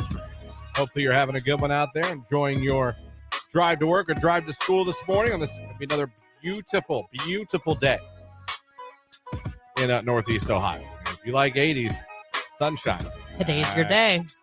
don't know what more we can do for you. Question for both of you guys. I was reading this off our prep site from the Today Show. Okay. Hoda and Savannah, everyone loves them. Oh, yeah. They were talking about, they had a guest on, they were talking about how neither one of them went to their proms because they didn't have a date. Yeah. Homecoming or prom. Mm-hmm. I feel like now it's a lot more acceptable for groups of guys and girls to go together. Yeah, that's true. Both my niece and my not daughter are going to their homecoming. Well, my niece already went to her homecoming with her friends. Had a blast. Yeah, my daughter's gone with just her friends. She had a blast. And the not daughter's going with some of her friends this weekend. And I'm pretty sure she's going to have a blast. They're going to go to the after parties and all that. Yeah. Where I feel like back when we were in school, I don't say acceptable, but it kind of like was looked. Oh, you're going stag. Right. It Yeah. was looked down more on. You know what I'm saying? No, I do. Now, I was lucky enough to always have a date. I never went. But I got to tell you, if I didn't, don't think I'd have went. I'm going to be honest with you. Knowing me, looking back, I don't know if I'd have went if I didn't have a date. Yeah. Did you always have a date? No, I didn't go to my senior prom. You didn't go? No. But to be fair, my senior year, I was done with school by 10:20 something in the morning. You were out of the building. I was out of the building. I didn't really see. You see what I'm saying? Like, Yeah. it was like I would come in, I would do my coursework that I had to get done, and I would leave and I'd go to work. So I didn't really care that much about missing my senior prom. Oh, I remember being nervous, like as like dates were starting to get like, oh shoot, she's off the board. Oh, she's off the board. Right. Oh, I was gonna ask her. Oh, remember those days? Is that awkward having to ask? Oh, it was the worst. For Worst. someone like me, Yeah. Well, yeah. I was a true. funny guy. Everyone liked me in school. I mean, I'm not trying to be, but like No, I know. I knew I could You were get very likable. You knew you So- could get a date. but still, like you're sitting there going, oh, Yeah. because I was very.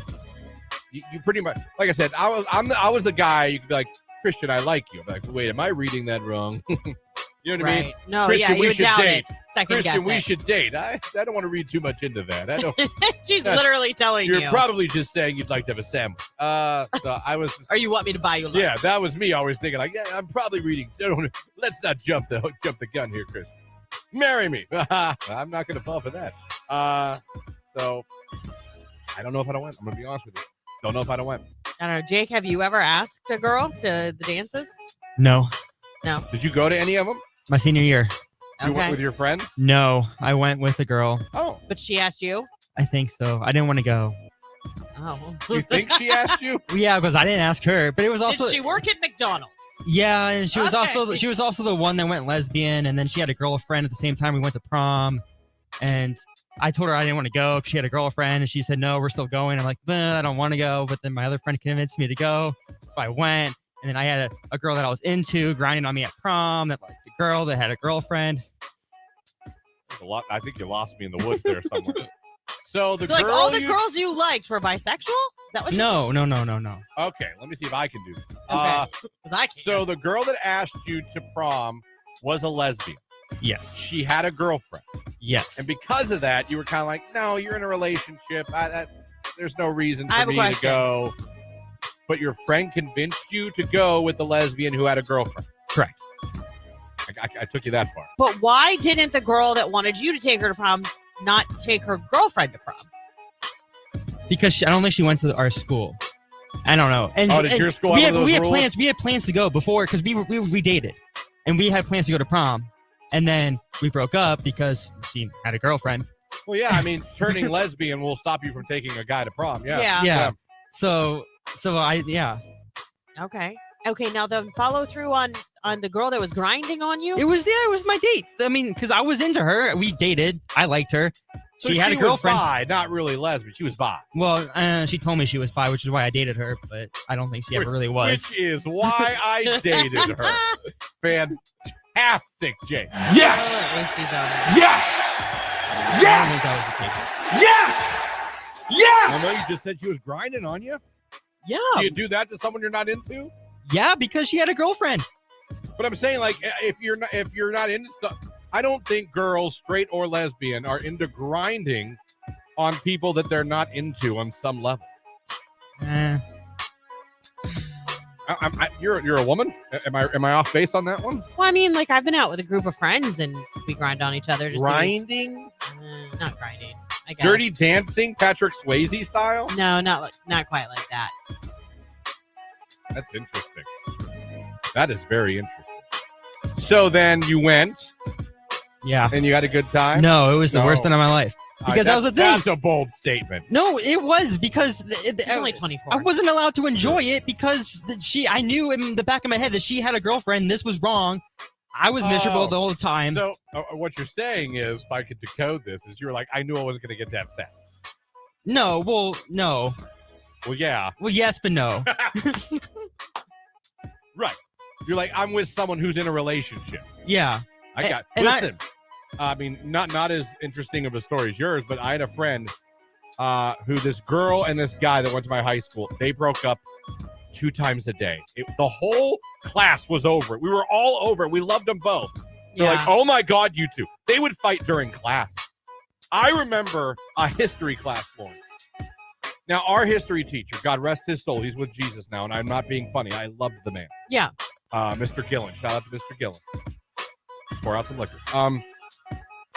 He didn't hear that well. So you could talk to your friends in class. He probably wasn't going to hear it. Right. Unless he physically saw you talking. I remember clear as day in history class, her crying because he sat in front of me and just yelling across the room. Crying. Did you sleep with her? I mean, we're learning about like World War II. Right. And all of a sudden, did you sleep with her? And he's like, shut up, no. He's like, shh, no. I trusted you. And this is happening like in the middle of class. So they broke up for one of the probably the 40th time that semester. And she asked my friend Smitty to prom. And I was like, dude, she's awesome. We all know. Yeah. You're going to get ditched. You know that these two are not done. Yeah. Yeah, but it's just to go. I understand you're not interested in her. I understand that. Right. You're going to get ditched. And I didn't want that for him. And sure as poop, what happened at prom? He got ditched. No. And I was... Did he care? Or did he hold true that he didn't care? No, he was as good a sport about it as he could be. Okay. But I remember feeling so bad and being like, damn it. Like, yeah. I understand you two are dating, but don't pee on him. Mm. I don't know. I still remember. But I also still remember, did you sleep with her? Imagine hearing that yelled across. In school during class. Right. I don't mean like class wasn't started and we were all just like sitting. You said that was your history teacher? Yeah. Well, let me tell you, we had a history teacher that would not stand for it. He still teaches to this day in North Canton. And if he even thought that you were talking, he would walk up and he'd be like, ugh. And he'd slap your desk and he'd call you Mr. or Mrs., whatever your last name was. So it would be like, Mr. Bigglesworth, do you want to share something with the class? He would always well, actually, I brought these clear seashells. his throat after. And if anybody that went to Hoover is hearing me right now, if they had this gentleman, they will know exactly who I'm talking about. But he was like abrasive like that. I also had a teacher who pointed with her middle finger and we all couldn't stop laughing. Oh my gosh, she used to babysit a little kid that did that all She the would time. do it I all be the time, like, and you'd be sitting there in class, and she'd be like, "Now, what you want to do in this situation?" And I'd be like, "Is she? What? Am I the only one? Like, she's flicking us off, right?" We knew we were in like junior high. We understood at this point what that was, but Yeah. she'd be at the chalkboard. Now, this is going to be on the test. And I'm like, either she's a really funny teacher who's like getting back at us without us even realizing it, Right. or she just says that's how she points. That's obviously how But she she would points. point like that. And we had another teacher, Mrs. Critella, God rest her soul. She had like the worst coffee breath, Yeah. and she would come up to you and like talk to you at math, but like she would like get in your face. Mm-hmm. You want to carry the floor? I'd be afraid to ask for help. Carry the floor. And Yeah. like, oh my God, my face is I melting. know, and you're like, oh God, please don't I'm like, breathe on okay, me. oh, why did I ask for help? Oh no, this is terrible. This is why I'm failing math. Sounds like Jake had a scenario I only hoped for when I was in high school. No, It no, does- you don't. It does No, you sound like don't. it's straight from Pornhub. No. Christian, how can you be mad about girls grinding on you? LOL.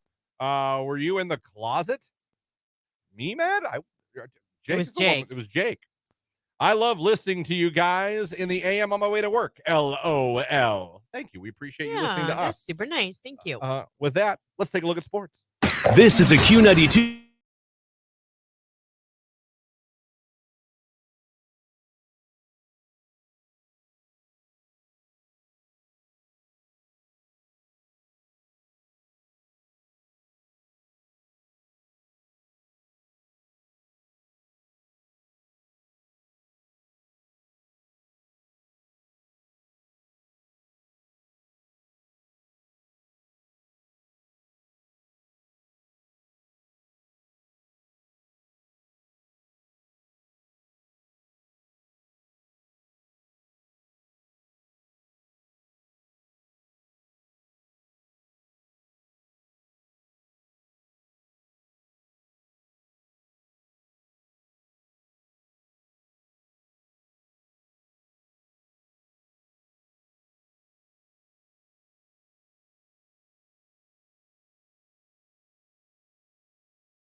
Again, 9 dating deal breakers that really aren't. They shouldn't be.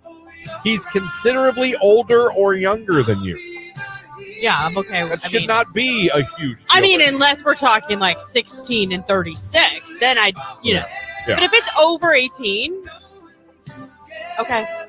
I mean, I might be like, ooh, that's weird. Like, I don't know. I'm 6 years older than my fiance. I'm 5 years younger than Tony. He has a cousin. I don't remember the exact ages. I want to say she was like 32 and he was 51 when they got married. Like, it was a big. Yeah. And now he's like in his 60s and she's only in her 40s. I just keep thinking, like, You know what, those 60s isn't what it was. it's not, but I keep thinking things change. And I'm still like young and primal, and then things change. You think you're still young and primal? Yeah. In I your still 40s? Yeah. Okay. Okay. I mean, in certain departments, I'm not saying like I'm not talking appearance wise. I'm not talking anything like that, but I Yeah. still feel good No, and we're want, in that part of life where we still feel like we're young and awesome Right. and hip, but we're not. right, and I acknowledge that. I Yeah. know that. Yeah. Yeah. Like, I had a full circle moment with my daughter last night. Pura Vida bracelets. She was like, my niece has them on, and she's like, I love those bracelets. I'm like, Maren, I have like 7 of them. Yeah. You do? I'm like, yeah, because they were popular like a while ago. I just don't wear them anymore. So she, of course, wants them, which is fine. But like, you have those moments where you're like, gosh, I'm old. I'm no longer cool. My No. kids do not look at me like I am. Yeah. Yeah, they never did. Yeah. Not you, everyone. I Number 2. Oh, thanks. I said not you, everyone. Yeah. Myself included. Do you think my not daughter? 8:35 right here on today's hit music. It is Q92. Do not forget, coming up here in a little while, you're going to hear the cue to call for a chance to become a finalist for the Penn State-Ohio State game. coming up Saturday, October 21st at the Shoe. We're going to announce the winner a week from tomorrow. You're going to have chances with us, chances with Nick, chances with Keller, and chances with Ryan at night to become a finalist. But you can do that this hour. Also, give yourself another chance to become a finalist by going over to the live video feed of the morning show on Facebook, YouTube, or X. Click the like button, interact in the comments, and you can become a finalist if we select you at the end of the show. But it's 8:36. It's Wednesday. That means we're going to be talking to our friends at the Pro Football Hall of Fame. Rich DeRocher joining us like he does every Wednesday to update us on the Hall of Fame. Rich, good morning. How are we today? We are great. How are you? We're hanging in there. You know, it's a nice little Wednesday. It's going to be like 80 degrees around here in October. I'll take it. It might be the last of its kind for a while. So, yes, let's take it. Absolutely. Absolutely. So before we get into the Hall of Fame stuff, do you want Eberflus fired? Are you there yet? Because I'm close. No. I'm really close. You know, I'm going to do something with Sirius XM Radio later today on the NFL Network and talk about giving people time and how this, you know, and really from the Hall of Fame standpoint, in the context of looking at some of the players from the 50s and 60s, particularly quarterbacks who had years and years and years to develop and they weren't thrown on the scrap heap if they didn't do well in their first or second season. And maybe I'm old, maybe I'm old school. I don't feel old, but maybe I know I am.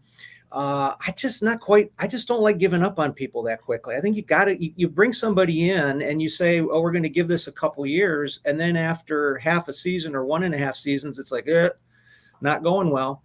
Fun story. From the Hall of Fame archives, when John McVay was hired for the Tampa Bay Buccaneers, he said, I have a 5-year plan for this team. And in the 5th year, they got to the playoffs. And somebody reminded him of that. And he said, hey, why did you say in the 5th year, you said you had a 5-year plan.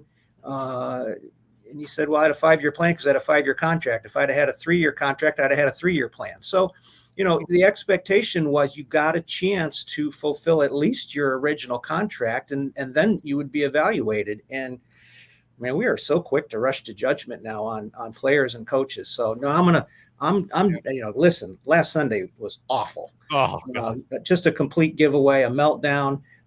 If you want to fire him, maybe you fire him for that reason alone, but they don't have much talent. So I'm not sure what a coach is supposed to do when they don't have a whole lot of talent. There's multiple problems over there. Yeah. But, it's what it is. And then we get to play on a short week tomorrow night. But it's what it is. It's what it is. All right. So what do we got going at the Hall of Fame? What's new? Yeah, I'll tell you what's new is how quickly this year's gone by. Doesn't it seem like we could snap our fingers and we're talking about Enshrinement Week and you look at the calendar, we're 2 full months removed from Enshrinement Week already. We're staring down the Ohio High School Athletic Association playoffs. We had representatives from the OHSAA here in Canton yesterday doing a walkthrough of Tom Benson Hall of Fame Stadium and looking at the facility, seeing if there's any changes that they need to be aware of when they bring the state tournament here in just 2 months from now. So we're really at the midpoint from where we were at Enshrinement Week to where we're going with the Ohio High School state football playoffs. And time flies. Yeah, it really does. And like I said, for us, we call high school games every week here on Q92, and I'm sitting there trying to figure out how I'm getting ready to call games for week 8. We're like 3 weeks away from the playoffs, and then like you said, all the championship games, and how great it is for these schools from all over Ohio to fight. Since their practices in July to 2-a-days in August to get to fight for state titles in a place like Tom Benson Hall of Fame Stadium, and to think about what all they're going to be able to enjoy in the village too when they come to play the games at the stadium this year. It's going to be a totally different experience for these families and these players. Yeah, and that's part of what we were talking about with the representatives, from Columbus was, hey, the village is going to have different things activated, and there's going to be things for people to do here, especially, the way the OHSAA loves to sell the all-session pass, and there are fanatics from around the state who will come here, make a weekend of it, attend all the games, and just support high school football. and for them, for that particular group of people, now to be able to offer them things to do between the games. They don't have to leave this campus and Right. go out and find a restaurant or go out and find something to do in that 90 minutes between games or whatever. Or maybe there's one game in there now that they're a little bit less interested in or whatever, and because they hold that all session pass, they could come in at halftime. It's no big deal to them. Go spend some time and play Action Plaza or at Shula's or at the Brew Kettle or any of the other attractions that are springing up around here. It's going to make it an entirely new experience, let alone just the fact they get to walk in to Tom Benson Hall of Fame Stadium and get to play for a state championship there. And hopefully we have some local teams that get that far and get to do that this year. Yeah, that'd be great. That'd be awesome. Yeah, and we talk about being old and being old school, and I remember when, first of all, I have memories of when there was no such thing as the state playoffs. I was a kid in high school when the state playoffs first evolved, but your chance of being in the playoffs was really, really tough because there were fewer divisions, and back then they called it Class A, AA, and AAA, and they picked 4 teams from basically the 4 corners of the state. And if you weren't the best team in Northeast Ohio, you weren't going to the state playoffs. And to see that grow and grow and grow, and it got to a point when I was in sports writing, was like, oh my God, they're letting everybody in, and this is awful, and it's watered down, and this and that. But I've switched positions slightly and taken a different view of it to think about it in the term. And really, credit goes to somebody. I had put this in writing in a column one time. Oh, there's too many teams in and blah, blah, blah. And I had a parent write a letter to me and say, you're looking at it from that side. Look at it from the kids' side, and the enthusiasm and the joy of just being able to say, and listen, some of these teams know they have zero chance of beating who their first week opponent is. They're just not on the same plane. Whoever St. Edward plays in the first week of the football playoffs has got that much of a chance. Yeah. But you know what? It goes into their yearbook as we made the state playoffs and played an 11th game. And it's just something for the community to rally behind. And sometimes somebody just, gets hot at the right time, or a young player who's been injured for a lot of the year comes back, gets hurt in those 2-a-days in August. And now all of a sudden he's back in the lineup in November. And they get good and they get hot, and you never know. And you play to win the game, as Coach Herm Edwards said. And it's even if there's only a 0.1 chance of winning, you're saying there's a chance. Absolutely. And again, we're looking forward to the championship games being played at Tom Benson Hall of Fame Stadium. And before we let you go, though, we always love talking about your guys' gift shop there. Yes. I've seen stuff on social media already. Salute to service gear. That's something people look forward to every NFL season. When we hit October, we clear some racks because we know it's coming in. We know it's popular. The salute to service. You'll start to see this on the sidelines for the next several weeks, and sometimes even well beyond, because it is so popular, and it's a great way not to only represent your team's colors, if you will, but also just represent pride, in our country, in our flag, in the freedoms that we enjoy, and to just, again, take a step back and realize, we are blessed to live in a place where we can watch a football game and then debate it to death, the following week, and cry in our beer or go crazy happy that, we're one of the teams that's playing, looking forward to being in the Super Bowl in Las Vegas, and or maybe somewhere in between, and you can be the spoiler or whatever that looks like for your team, but we all get to enjoy that. Absolutely. And like I said, it's going to be out. Be sure to get yourself some. Be sure to check out the gift shop. You don't have to go to the Hall of Fame to go enjoy the gift shop. Pro Football Hall of Fame, profootballhof.com. You can shop online. You get the same deals online as you do in person at the store, but and maybe you go online first and see what you like and come in here and pick it up. So lots of opportunity.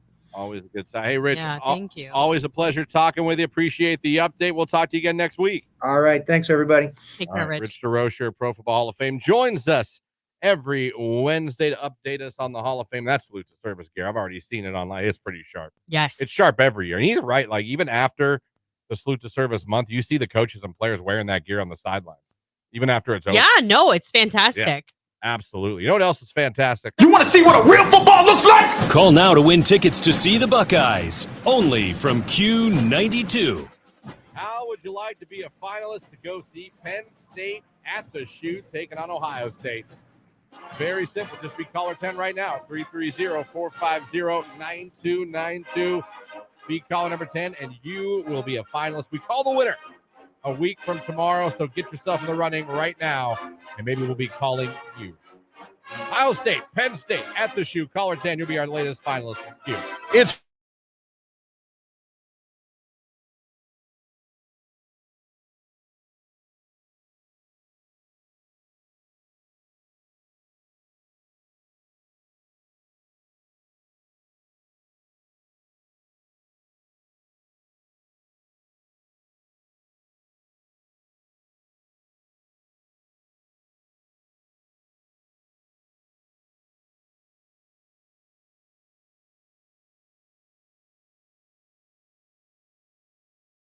Jake, you got a shout out? I got to shout out Daddy David for taking me to Kalahari. Nice. Oh, yeah. Yeah. Yeah, shout out. Did you call him Absolutely. Daddy David? Yeah. Yeah. Okay, let's hold on. We're gonna pause the music on that That one. wasn't just me. We're gonna pause the music on that one. I'm gonna take a moment to process that. If you could all just talk amongst yourselves.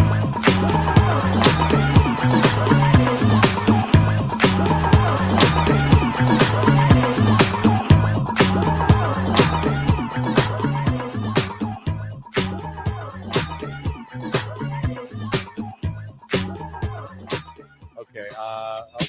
I'll ask. Did you share a room? So you call Star's father, who is the father of your girlfriend, you refer to him as Daddy David. Yes, I do. All right, we'll be right back.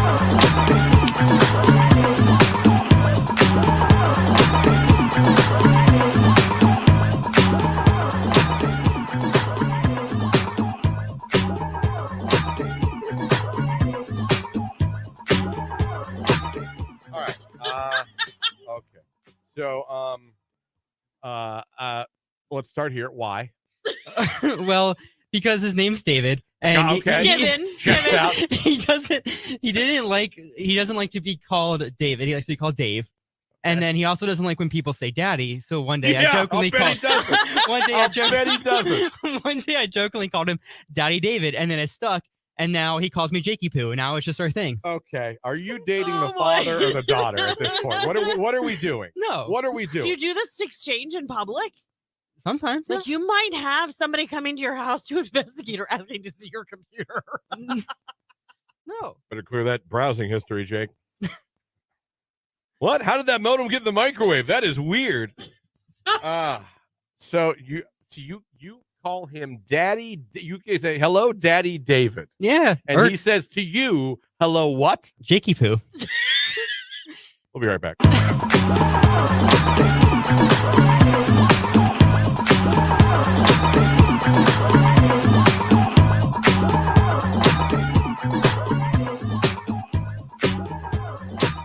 Okay.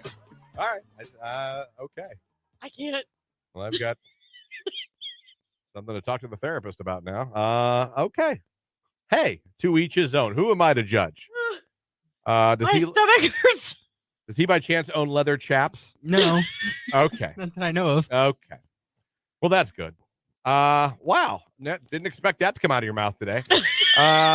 So there we go. He was all excited to give a shout out, and that's what we focused.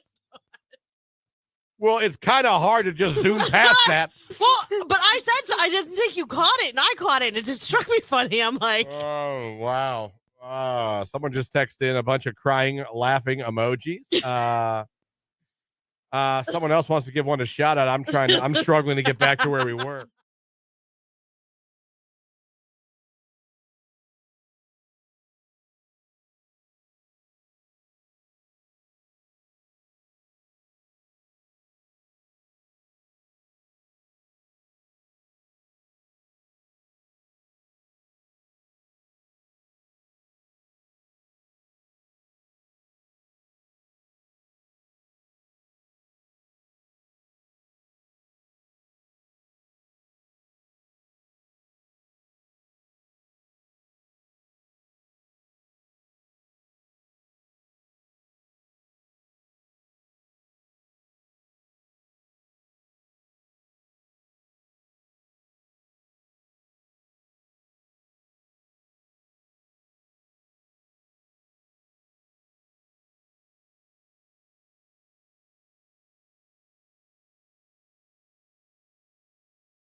Rodrigo and Vampire right here on today's hit music. It is Q92.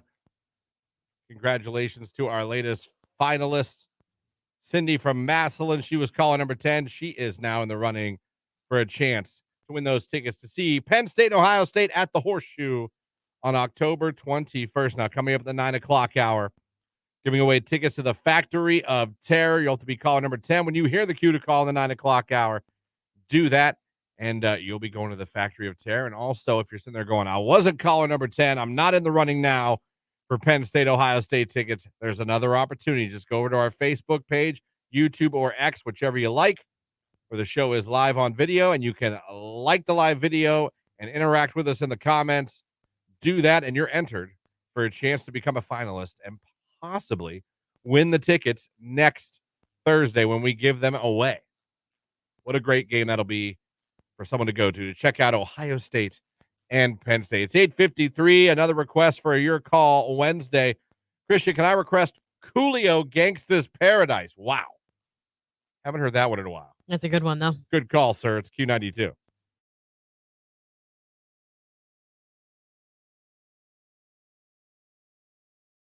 Listen to this. So you know Evan, right? I mean, he used to work here. He's also my nephew. There is this place on the way between like North Canton area and Hartville where there's like a sharp bend, okay? So these people have a mailbox and it's kind of like right on the bend. So he took the curve too fast and he hit that mailbox, right? Jacked his car up. Those people, the neighbors came out and they're like, yeah, their mailbox has been hit so many times. They decided to go ahead and fill that post with concrete. I mean, it was solid as solid could be. I mean, they're like, it had to have been hit at least 20 times. And they were finally like, enough. This is enough. They're like, you will now wreck your car. Exactly. Christian was big pimping in his Ford Escort. Yeah, it was called a Ford Lynx, but it was literally the exact same. I'm looking at the picture. It really is. Like, I don't know what the Lynx was or what, because it didn't say Escort on the car. It said Lynx. See, mine was an Escort, the one that I totaled, and it was like, remember those ones that were like aqua green? Who doesn't? Yeah. The biggest mistake on the text line, biggest mistake I ever made as a teenage driver was letting my now wife in the car back then. Yeah, fair enough. Fair enough. What was your biggest teenage driving mistake? When you got your license, somewhere between 16 and 20, you were a teenager. Right. What was your big, and it was your fault. I don't mean, I got sideswiped by an a-hole I mean, you made the mistake. It was your fault. It was my fault I hit that mailbox. No one else's fault. I mean, I got it. I pulled that thing right out of the ground. Right out of the ground. I'll never forget, I was with a friend when we were in high school, and she had her license before me, and we were pulling in somewhere, and she hit somebody's car pulling into the parking spot. Now, when I say hit it, there was there was a scrape, but wasn't horrible, but she did do damage. She backed right back out of that parking spot and left. I was like, what are you doing? I thought for sure there was going to be a warrant, cops, sirens. Like, we were done. This is it. We're Thelma and Louise now. We have to drive off a mountain.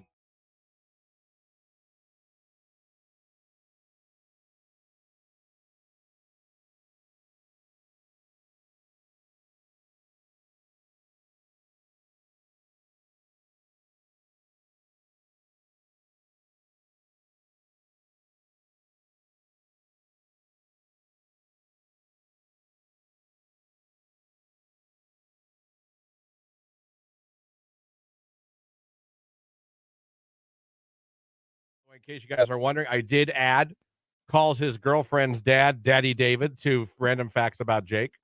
Oh, did you? You know what? While you were out, I found out that Jake got left. Where did they leave you? Kosai. Yeah, he got left at Kosai as a child. By your family? Yeah. Yeah. Like they left the building? Yes. No, not the building, but like the area I was at.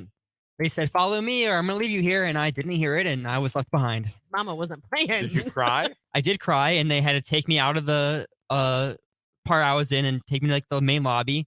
And then they sat me on the counter and asked me a bunch of questions, like what my name was, who I was with, what their names were. Wait, your family truly did leave you? Yeah. I had to go to like the security desk and like they like watched me until my mom eventually came back. They left you? Yeah. We'll be right back.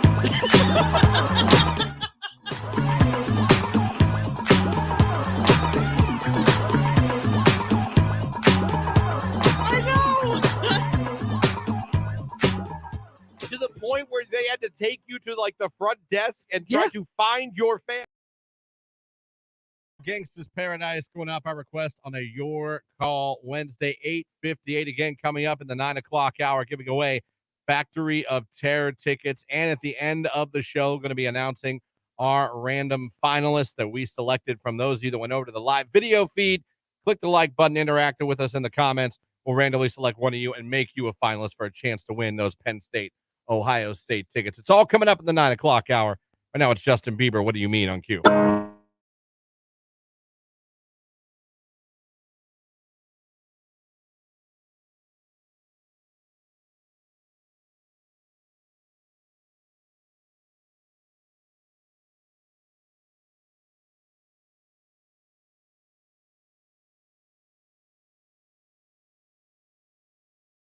I told you off air that my grandmother used to tell us the story about her dream. And it would happen for a couple years before she passed away. She died when she was 100. My grandfather was a Methodist minister. And her dream multiple times, like this would happen a couple times a week. Like that's how frequent this happened for a few years. She would have the dream that he was climbing the steps up to their big long front porch. And when he reached the top, he'd ring the doorbell. When she was coming to the door, she could see his silhouette in the door frame, holding his Bible, and he was coming to get her. Like, it freaked me the crap out the first time. I said to my mom when we got in the car, I was like, is she going to die? Is this like him like coming to get her to take her? Like, but she felt so at peace and so at ease that when this dream would happen, like it almost made her happy that it did because she would see him. He was like, come with me. Yeah, but she didn't go for like 3 years. You know what I mean? Yeah, like he was trying to kidnap her. Well, you said that's not what you said off air. Well, you know. They died like 22 years apart, so he was probably like, this is taking forever. Let's go, woman. Yeah. My sweet, sensitive, caring finally died morning 20 years host. later. Oh, so soon? Thank you so much for finally listening. I'm only laughing because she lived a very long, wonderful life. She really did. So actually, she probably would laugh too at this. My grandpa passed last year, a couple months ago. I was napping and my brother was coming over. This is from the text line. Okay. In my dream, my grandpa was there and he told me to tell my brother he said hi and to tell my grandma that she is stubborn and don't be afraid to ask for help. He was wearing a green and red shirt with a soda label on it. My brother showed up and was wearing a green and red shirt with Mountain Dew on it. I was floored. Yeah. Why do you gotta go scary? Now that's contact. Okay, it To is me, contact, that's but contact. it's not alien scary. No, but to me, that's real contact. You need like the ghost theme song, not. Someone says dreams are considered contact. Well, of course they are. Yes, I would agree right. with that.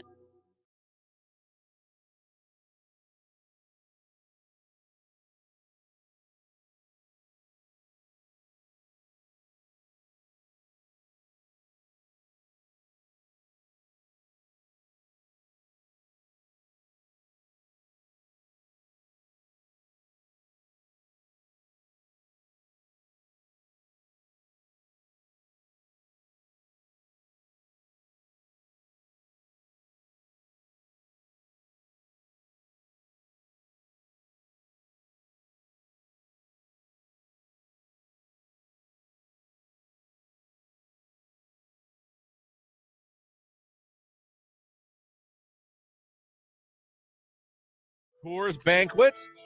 Give me a Heine and I'll be finey. Listen, the Coors Banquet, if you watch the show Shameless, that's what they would order every time they went to the bar. So I got them for my husband, and he actually liked them. Give me a Heine, I'll be finey. That's so funny. Modelo's. That's Modelo's slogan. It is. Ice House or Corona. My father was also a Michelob guy. Modelo, Land Shark. Beer doesn't even smell good, let alone taste good. That's like 4 people Listen, I used to hate beer. that have texted in that they can't stand the taste of beer. I used to hate it. Now I do not. Jake starting a revolution. Miller High Life. There we go. Killian's. Oh, I haven't heard Killian's Irish Red. Oh my goodness. It's been a long time. Y'all love telling us what beer you drink. Bud Light Orange, Bud Light Platinum, Rolling Rock, Root Beer, Bud Light Platinum, Ignite Brewing has strawberry rhubarb beer. Ooh. I really don't drink it all, but my go-to be Budweiser. Oh, the heavy stuff. Budweiser. That'll give you the poops. Yeah, that'll- Yingling. My dad's a Guinness drinker. Modelo, Corona, anything from Sandy Springs. Oh, Brewery. I get it. Heineken. Modelo is brewed for those with a fighting spirit. You're right. I get that Lauren has the fighting spirit now. But yeah, I love Modelo. First vote for Labatt Blue coming in for their favorite beer. Colt 45. Well done. Summer Shandy. People love Summer Shandy. I do not drink beer. It's gross. My go-to is Apple Crown and Sprite. Ooh, I bet you that's good, especially this time of year. Fathead's Goggle Fogger. For that one, my husband's gotten that one. So I'll taste his. I don't love IPAs. Certain ones I do. Most beer tastes like piss with water. How do you know what piss tastes like? That just came in on the text line. Yeah, I have questions. Can we discuss that? I only like beer baked into a bread. Oh, beer bread. You must be tastefully simple, gal. Right Newcastle Nut Brown Ale. That sounds dirty. there. Just because you said it like that. Weirdo. Yingling Hershey Porter. Penguin City Beer. Drink local. Shout out to Youngstown. That's their beer. Yeah. Miller Fortune was an amazing beer. Kentucky Bergen Barrel Ale. I'm surprised with our location geographically. No one said Iron City yet. That's true. Yeah. King Cobra. Beer cheese. I don't drink. If I drink beer, it's Steel Reserve Pineapple. Don't judge. Big Blunts only. That's another text for Big Blunts. Hey, to each their own. If you like the fruity stuff. Well, you guys have no problem sharing your favorite beer with us here. Right? Could keep going, but I don't have time.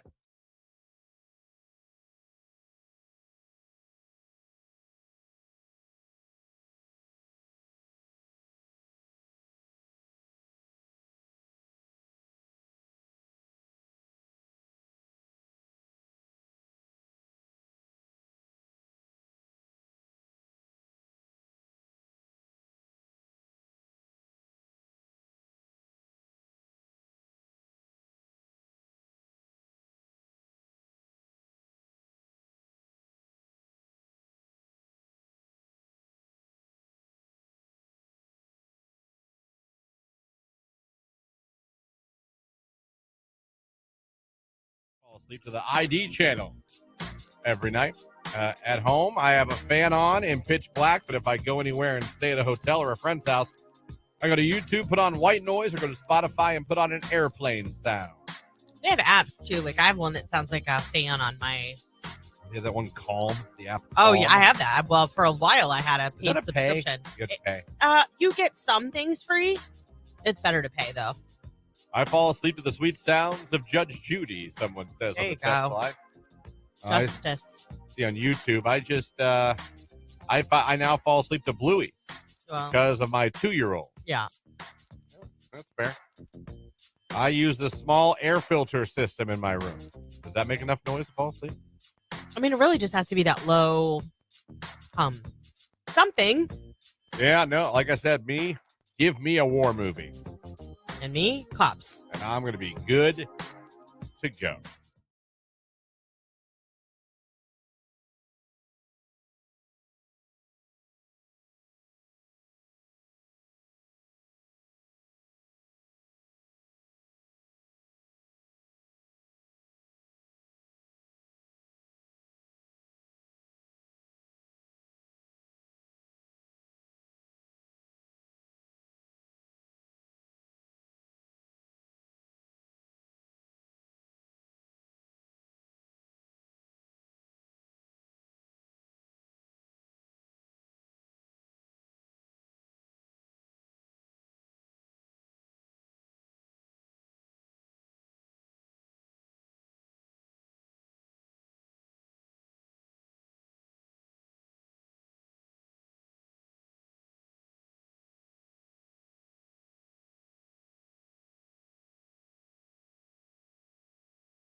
Here on today's hit music, it is Q92.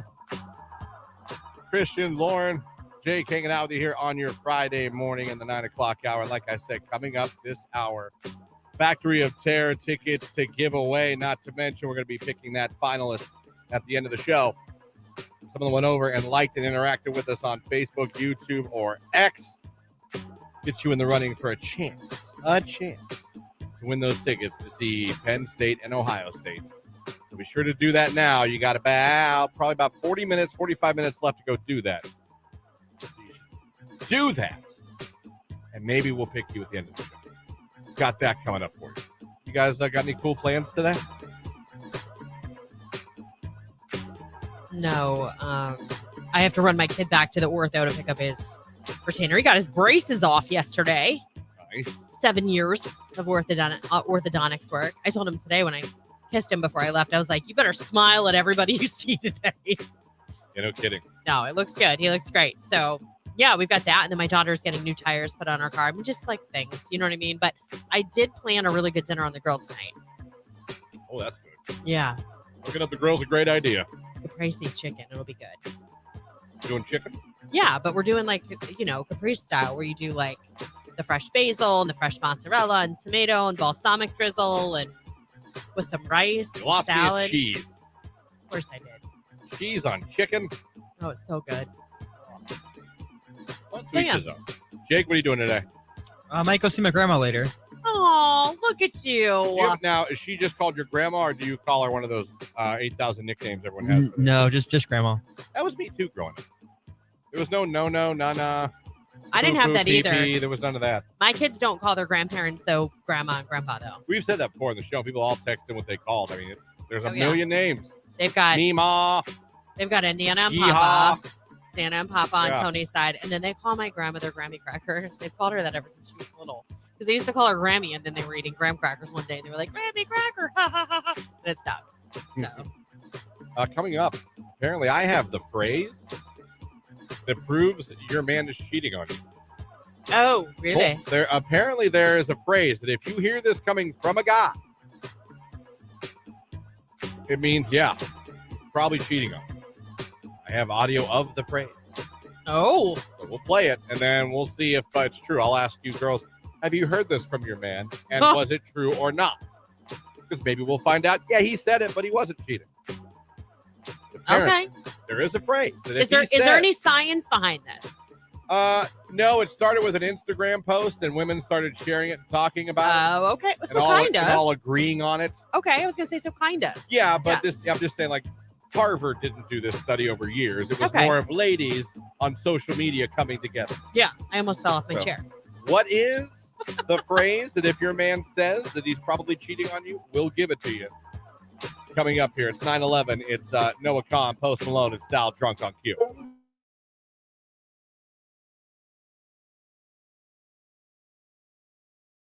What is your favorite beer? People have talked about beer.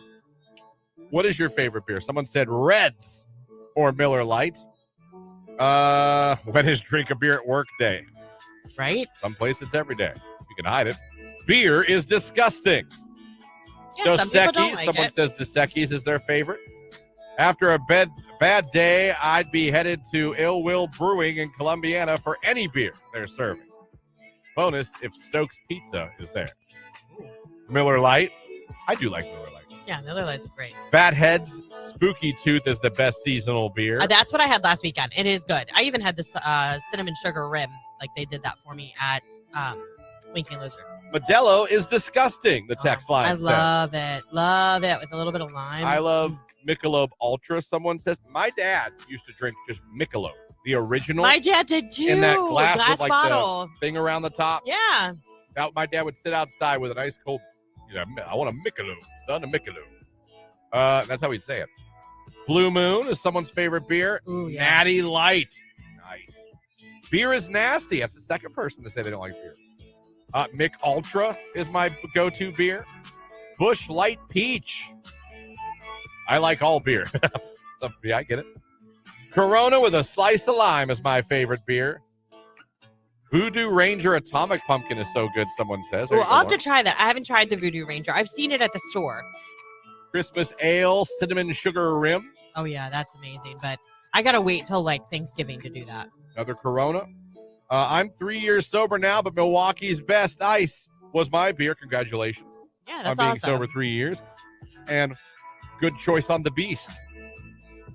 I'm really upset that no one has mentioned the champagne of beers yet. Oh, Miller High Life, huh? Yeah, I used to love High Life. And how many times can you go to a bar and get that like for like $1 when I was like in my 20s?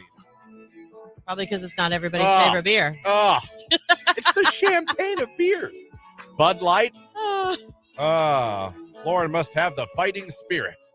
What's that mean? I don't know. Yingling. I went through a Yingling phase in college. You know what? I'll go with you on Yingling, but the black and tan is bleh. It's awful. Big Fat Joints, my favorite beer. Okay. Beer, no matter what kind, flavor beer, they all taste like beer, exception Bush Peach. Oh, Bush Peach is actually good. It's more wine cooler-esque. Lockport Brewing in Bolivar has strawberry ale that I love. Oh, that sounds good. My favorite beer is all beer. I drink it all. Got one for Stella. Stella's someone's favorite beer. Azima. That's wow. Wow. Voodoo Ranger is spicy, but it's good heat. Okay. Good heat. Guinness. One for Guinness? That's a heavy beer, man. Yeah. Line and Kugel. You guys are all those over are the place. shandies. That's like What summer shandy. And Look at this awesome palette this area has. right? You guys are very refined. Your beer drinking.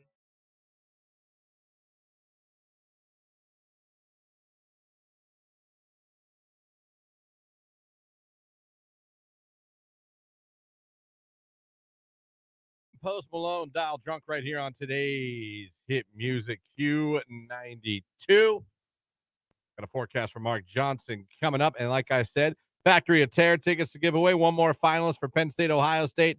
And coming up, 7-word phrase. If you hear it from your man, apparently women on social media coming together to say, if you hear this phrase, your guy's probably cheating on you. We'll find out what it is coming up here on Q92. You want to see what a real football?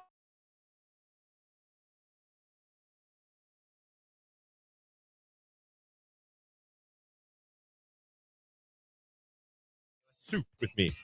Well, yeah. I mean, unless Love it's me a some soup. soup. But after, I mean, I love soup. You know what? Only a couple soups I like. Wedding soup and chicken noodle. That's it.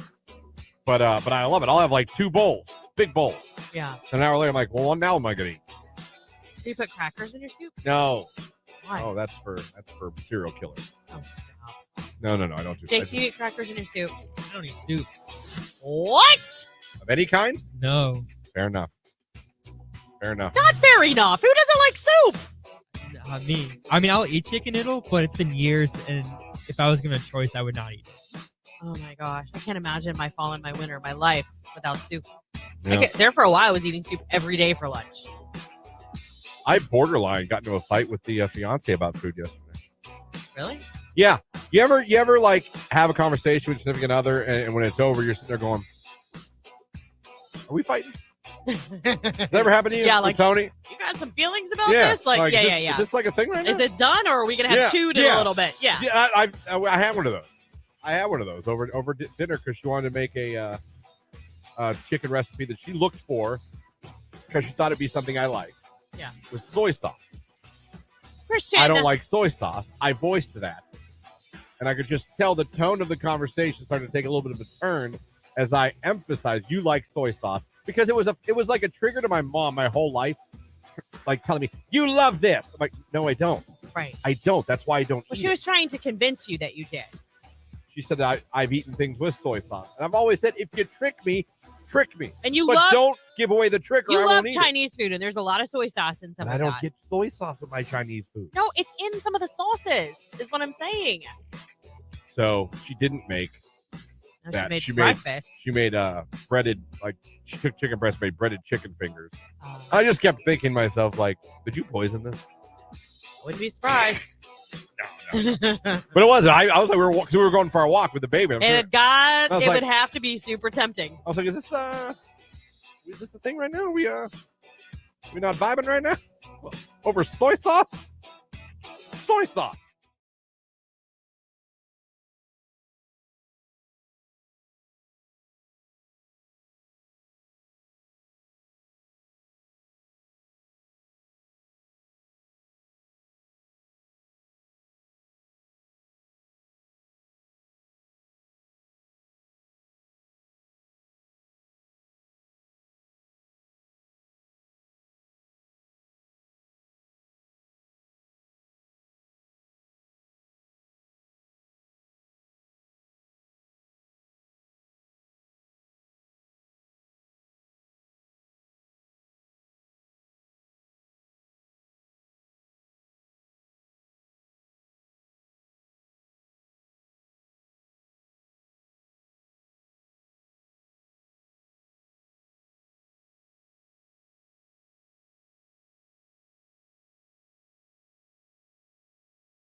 You know what I'm saying?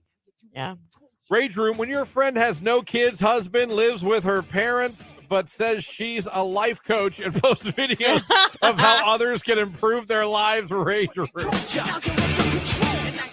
That is fantastic. Listen, it's fine if you've got no kids, no husband, and you live with your parents. But to say that you can help others live their best life when you have zero experience. Listen, the only thing I would take umbrage with, good word there, is still living with your parents.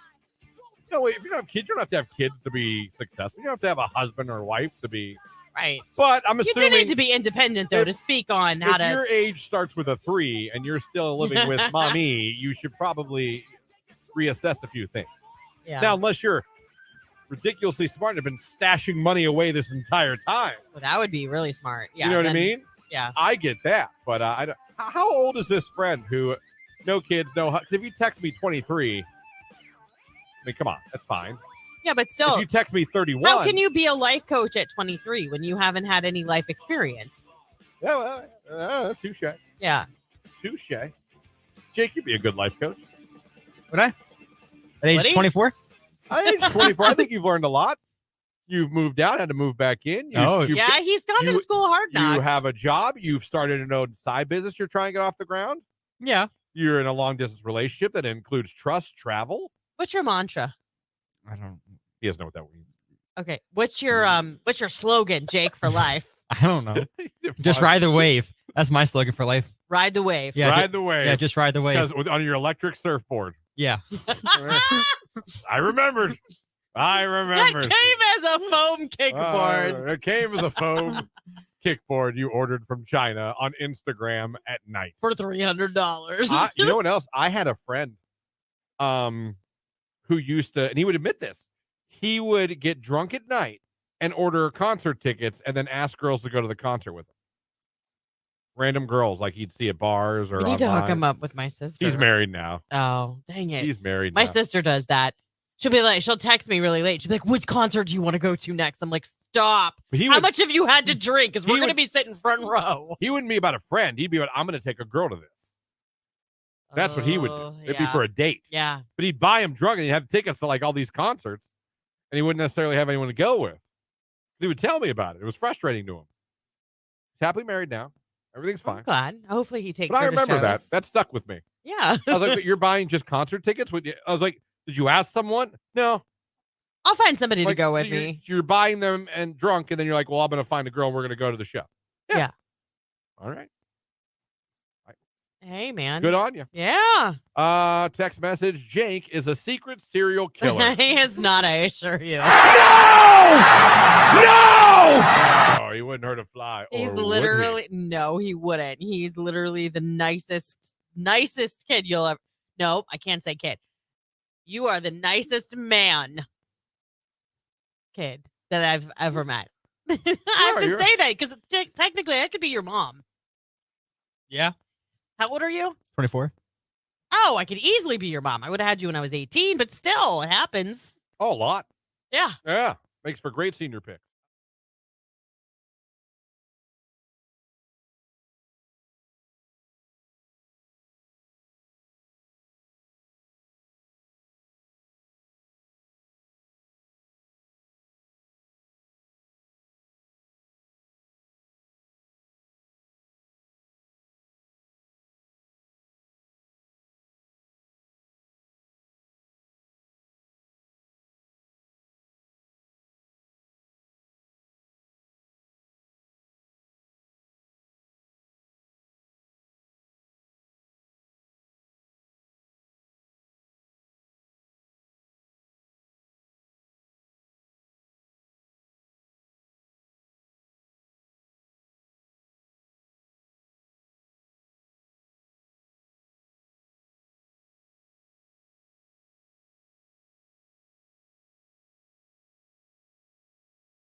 This is right here on today's hit music.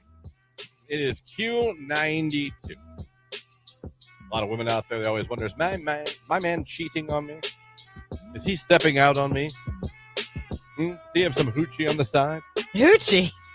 Haven't heard that one in a while, huh? Oh, no, not at all. I mean, like, that was good. I just brought it back. Well, a woman shared on Instagram a one sentence she believes signals a man's guilt after he's been accused of cheating.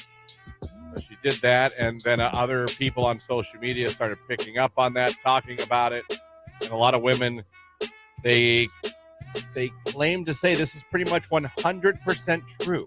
Okay, I got to hear this. I don't have like stats and graphs. I know to give you, but this is what your peers are saying. Play you the audio.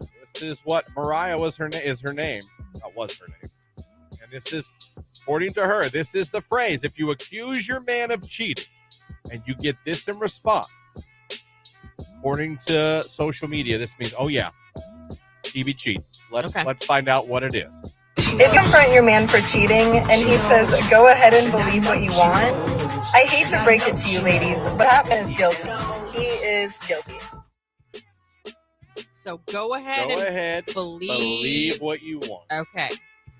If a man tells you that once you've accused him of cheating, apparently to social media, almost 100% of the time, he is a cheater. The guy says, go ahead, believe what you want. I personally don't think that could be 100% true. Because I could see a guy getting so frustrated in the argument. Just think, you know what? You're going to believe what you want to, so just go ahead. I just don't want to have this argument anymore. Believe what you want. I cheated. Sure. I agree. I'm with you. I stand right next to you on that. I'm not a woman. I've never had that phrase said to me and then seen the outcome afterwards. But I don't believe that to be a 100%. I think that could be done as a man out of frustration just to end the discussion. Yeah. I'm sure it can be used when you're guilty too. But see, guys just don't want to fight all day. And sometimes guys just want to shut down the conversation. So I kind of feel like, I don't know. I just feel like that can't be 100% true. Yeah, I agree with that. But I could see a guy saying that too. I could see if kind of, the immature response would be like, oh, so you want me to believe whatever I want because you're not going to set this record straight? Of course, maybe he felt like he already has tried and she's not listening. So again, I could see the frustration just to end the conversation. Jake, you ever been accused of cheating? No. I believe you. Good. I believe you. If you were, would you say believe what you want? I don't think so. If you were a girl and you heard that, would you think that means he's guilty? Yeah, kind of. I can see where they're coming from. Yeah. Believe what you want. Oh, really? I believe you cheated. I guess if they didn't really fight with me about it and they just said that was like the first thing they said. But if we've been going rounds and that came out, I don't think I'd be as suspicious of it. Ladies, when you first accused, let's go back and look at the relationships that we've had over our lives. When you first accused a man of cheating on you, what was his immediate response? Was it that phrase? Was it something else? Was it the you're crazy? You know what I mean? Was that sometimes, oh, you're nuts. Right. You're insane. Am I? Was the guy like, yeah, I am. Did he just flat out go 100% truth? Like, when you've accused your man of cheating, what was the thing he said to you right after you accused him? Let's go over that together. 330-450-9292. You can call in. You can text in what his response was, 330-269-9292, or comment on Facebook, YouTube, or X. When you accused a man of cheating on you, what was his initial response back to you? For right now, Christian and I are standing in the guy's corner that this isn't 100%. I don't think so. I believe it could be used, but I could also see a guy just wanting to end the conversation or argument. Yeah. You know what I mean? So, okay. Text in, call in, comment in. What was his initial response when you said, I think you're cheating? We'll go over them shortly. Paul Russell, Lil Boo thing. It's Q92.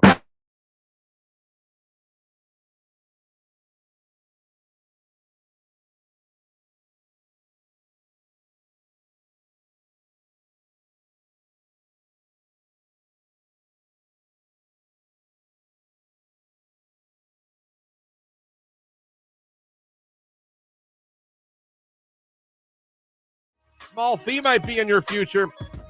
Now, listen, we all remember when Elon Musk bought Twitter, right? Yeah. And a lot like one thing I've learned over the last probably 5 to 10 years about Americans, we talk a good game. And I put myself in this. We don't always follow through. You know what I mean? Yeah, when it comes to political or other things like that, we talk a big game. We don't always do what we're going to say. I remember when everyone was going to stop watching the NFL. Because of the kneeling. Yeah. I'm done. Never watching that again. Weird. I mean, I know a handful of people that they did stick to it, but for the most part, I see you guys on Sundays. Increase ratings, increase money. Yeah. You didn't quite take it down. Other things as well, though.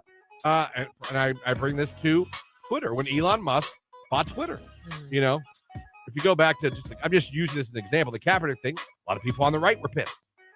When Elon Musk bought Twitter, a lot of people on the left were pissed. Yeah. I'm leaving. I'm not going. I'm leaving Twitter. I'm not going to. Still there. You're still there. Yeah. You know what I mean? So both sides, sometimes both sides can talk a big game. When it comes down to it, I'm like, you're really going to give up the NFL, right? No. You left. You really going to give up Twitter? No. Oh, I think it's funny. I know somebody who. Do you know there's people that are like Twitter tough guys? Like they keyboard warriors all over. Oh, the place. We of course. see them sometimes in the text line. So they post a lot, and it's all very pointed, and it's like underhanded, like almost like they're trying to send messages without verbally saying it because they just kind of don't have guts. Anyhow, very much so angry when Elon purchased Twitter. Their tweets haven't slowed. Right. That's exactly at what I'm all. saying. Yeah. At all. But now here's another one. Another challenge is going to come to you people. I don't know what you're going to do. This one's got me at a crossroads. And it's going to be interesting for us as a media. Someone who we use all social media. It's one of our ways as a radio station to interact with everybody. But Elon Musk, apparently, and this article came out probably yesterday afternoon, is very much considering a monthly fee to use X. Now, he says small, quote, small monthly payment. Even if you charged everybody $1, do you know how much more money he'd be making? I know. 550. What do you say? 550 million active users of Twitter next. My point. Not even the people that have one. And right. And his reasoning, you're like, why? The rich get richer. It's Elon Musk. What does he need? Right. He claims, and I'm not saying he's a liar. He claims because this is something that Lauren and here at the radio station we deal with. Oh yeah. To combat the vast armies of bots. He says by people paying. It authenticates who they are. Authenticating who they are, and it stops the fake accounts. I understand. The bot accounts that spam people that just cause all kinds of problems. If that's the case, then he better be charging everybody like 50 cents. So I understand where he's going, and it could be a better end user experience without the bots. For sure. And for businesses like us that like to give our listeners awesome giveaways, right? But can't because they get like on socials, because they get attacked by bots every time they post a contest. Right. It could be a game changer. We could come back to doing that and giving our listeners that. However, there are going to be a lot of people that don't read the fine print. They're going to be like, "This is ridiculous. He's just trying to make more money." You know what I mean?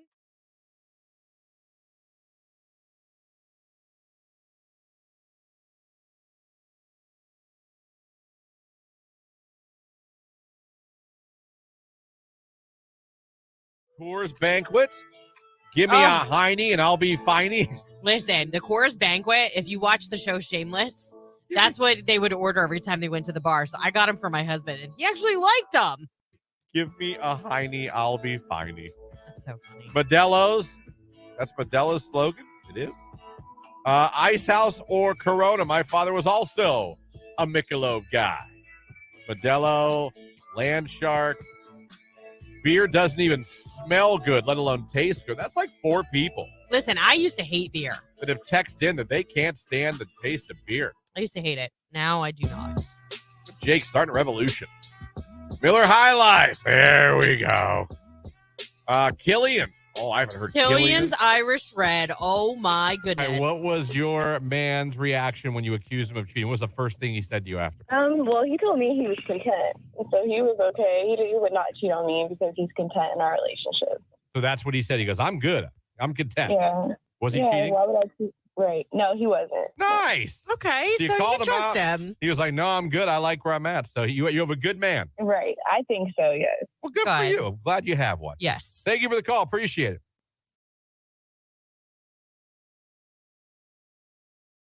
it. Instagram. If a man says, go ahead, believe what you want, that means he's cheating on you when you accuse him. That caller just accused her man. He said, I'm content. I'm good with you. And he wasn't cheating. And he was not cheating. Let's go to the text line here. My high school boyfriend definitely said that phrase, and he was, in fact, cheating. LOL. LOL. Maybe there is some truth to it. He quoted Bert Kreischer and yelled, I don't cheat on my wife. All right. I wouldn't do that. I love you. Spoiler alert, he cheated on me multiple times. See, some of these men are the ones who give other men bad names because they lie right to their woman's face. And then the other guy's like yelling, I don't cheat on my wife. And he probably wasn't. That is funny. I wouldn't do that. I love you. Spoiler alert. Again, you accused your man of cheating, any of your men in your past. What was his initial response to the accusation? Text message. My ex started a huge fight. He called me crazy. That's one thing that they'll do. Oh, yeah. Turns out I was right. He knocked up a girl he was working with. Oh, that deserves that. Oh. Yeah. Oh. How painful. Oh. I mean, seriously. Called her crazy. Not only do you find out your man's cheating, but then that. Ooh. Yeah.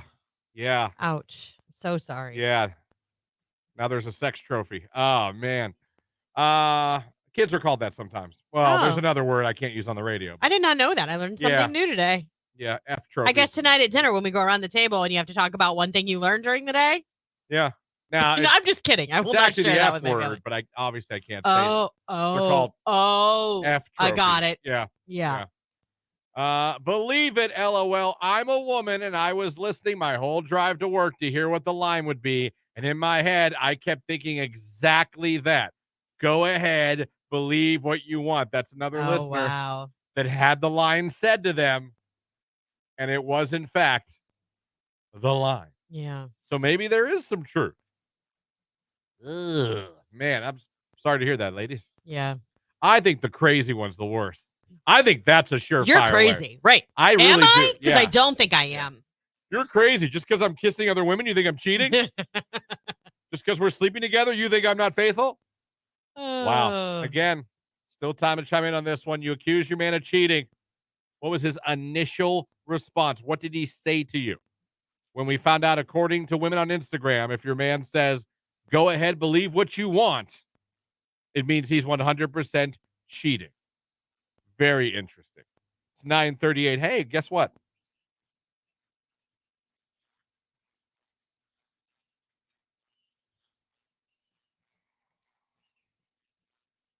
Oh, we've got Factory of Terror tickets to give away right now. I know a lot of you have been waiting for this one. Time to be caller number 10 right now at 330-450-9292. Caller number 10, Factory of Terror tickets are yours. It's 9:39. It's Glass Animals and Heat Waves on Q.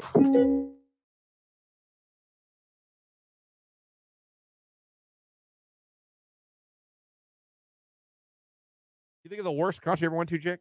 I haven't been to very many concerts, actually. I think I maybe went to like 3 or 4 in my life. So, who were the 3? I saw AJR twice. So that's 2 of the 3. Of course, the Wiggles when I was little. Oh my God! Yes. And A Day to Remember. I'm not counting the Wiggles. I'm not either, really. So 3. A Day to Remember in Mansfield Reformatory, and AJR twice. I like A Day to Remember. That's like a heavy emo band. Yeah. Well, I'm adding to random facts about Jake. Once attended a Wiggles concert. Yeah, and then I gave the dinosaur a rose. What? The dinosaur, Dorothy the dinosaur. She's green. She likes to eat On roses. Wiggles? Yeah, she likes to eat roses. That's her thing. So You gave her a rose? Yeah, we went to the gas station and bought a rose, and I gave it to her. What? What do you mean? What? You went to a Wiggles concert. Apparently, the dinosaur loved roses. Yes. You bought a rose. Yes. And you handed it to her. I believe so. Or I gave it to somebody that was like collecting them. But I think I remember her taking it from me. All right, let's update you guys. Random facts about Jake now. Let me hit save on my document here on the this is reminiscent of my old list of why I was single. This is random facts about Jake. Passed out on Millennium Force. Can juggle and ride a unicycle. Wants to wrestle an alligator. May have killed his twin brother. Thinks Dora the Explorer is hot. Cuddles with his bearded dragon. Goes to Walmart and Grandpa's Cheese Barn for fun. Doesn't know what states border Ohio. Has never been to the strip club, now at age 24. Loves SpongeBob. Dated all his coworkers at the Jackson McDonald's. And now once attended a Wiggles concert and gave the dinosaur a rose. Yeah. There you That's go. pretty good. There's our list of random facts. Rando facts about Jake.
Q92, hello, who's Hello, this? Brianna.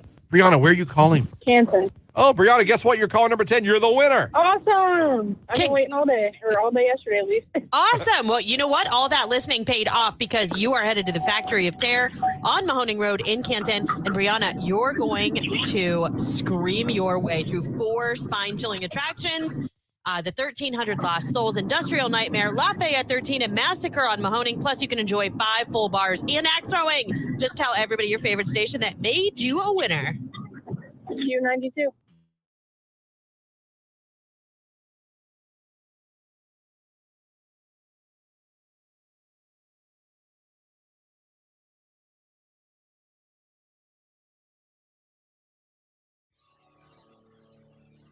Let's go around the room for our rage. I have rage.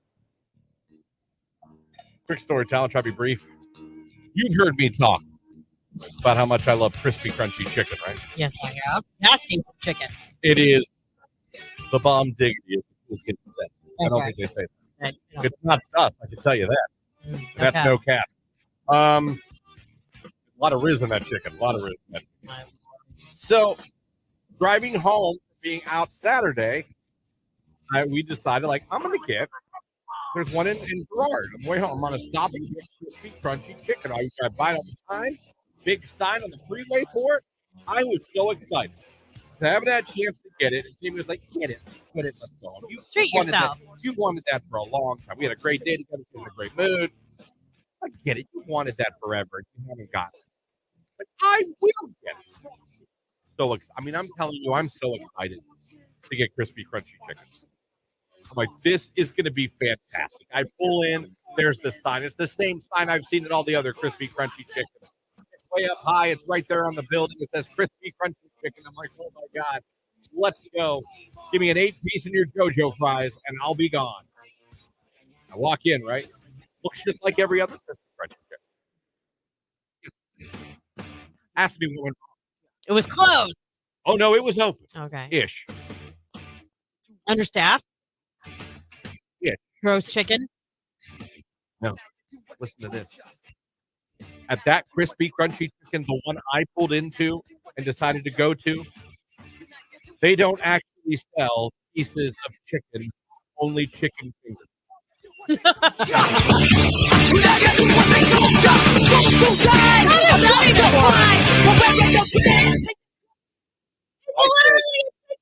I was already scared. Getting the menu it was going to change before my eyes. Come on. And I asked, I go, do you not have pieces of chicken at this crispy, crunchy chicken? And the girl was like, no, we don't. And she wrecked your day, and she had no idea. And then I saw like they had chicken fingers and they had breaded chicken wings. Did my whole sigh there. Guess I'll have breaded chicken wings. Well, sir, that's going to take like 10, 15 minutes. We don't have any ready right now. And super freaky girl right here on today's hit music Q92. It is 9:46. You guys know what that means. Yeah, you need to hurry up. Get over to Facebook, YouTube, or X. Find the live stream. Give us a like. Check in with us. Just say good morning, or you can drop a football emoji. Something as simple as that. In about 6 minutes, we are going to let you know who today's stream finalist is for the Penn State, Ohio State game tickets in Columbus, Saturday, October 21st. So hustle. Go do it. Q92. Celebrate fall at the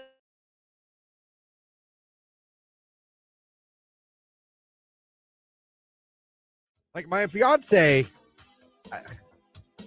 she says what a reader she is, and she has books, and she has read books, a lot of them. Yeah. I know that, but since the time I've moved in with her, I've never seen her read a book once.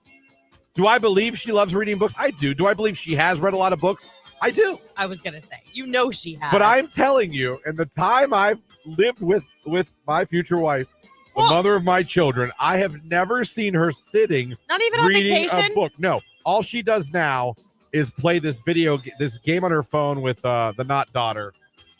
Hey Ride, Hayville, Hey something. It's a farm game. Okay. And she plays it more than I could ever play the PlayStation 5. Oh, She's obsessed with it. It's Hey something. Well, Hey Day. Anyone know what I'm talking? Hey Day, Hey Ride, Hey Dude, Hey There, something. But I never see her reading. I've never seen her like in the house, in her room, on the couch, reading a book. Outside on the back porch, reading a book. Hey Day, someone text. Okay. It must be the greatest mobile game of all time. Because the not daughter and her do not put it down. Well, I mean, that's good that they play it together. I get what you're saying. Like, I'm just saying, like that's a hobby that she claims that I would be like, wait a minute. I was going to say maybe it's because life has gotten a little busier with the baby, but if she didn't even do it before, okay. Because when I was pregnant, I read a lot too. Because especially with Anthony, because in the dead of summer, I was so pregnant. Does Tony have anything he claims to do or be a hobby of or something like that? And you're like, no, you don't. No. Because mine is her reading book. He does it. He says he reads every single day. There's nothing. Every once in a while you hear him saying, you're like, Tony. I'm sure there's been things through the years, but I can't recall anything that You he's done really over and over that. again. Yeah. You know what I mean? Is there anything Star claims she does? And sometimes you're like, no, you really don't do that. No, not really. All right, I'm by myself. Fantastic. All right. Well, I was going to ask the listeners, but apparently I'm the only one that apparently has I think there's probably things out there. Is there something your significant other claims or tells people they do or they're into, and you live with them every day, and you're like, you know the truth. That's not. No, you don't. No, you don't.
air. Let's pull back the curtain moment here of the show. I passed gas Christian, in the studio, and I why are we announced it telling everybody that you were like? because I need to say what Jake did. So, and you're thinking, well, that's the story. That's not the story. The story is after the fart. So I did pass gas. Now I explained that. Was I not honest to you?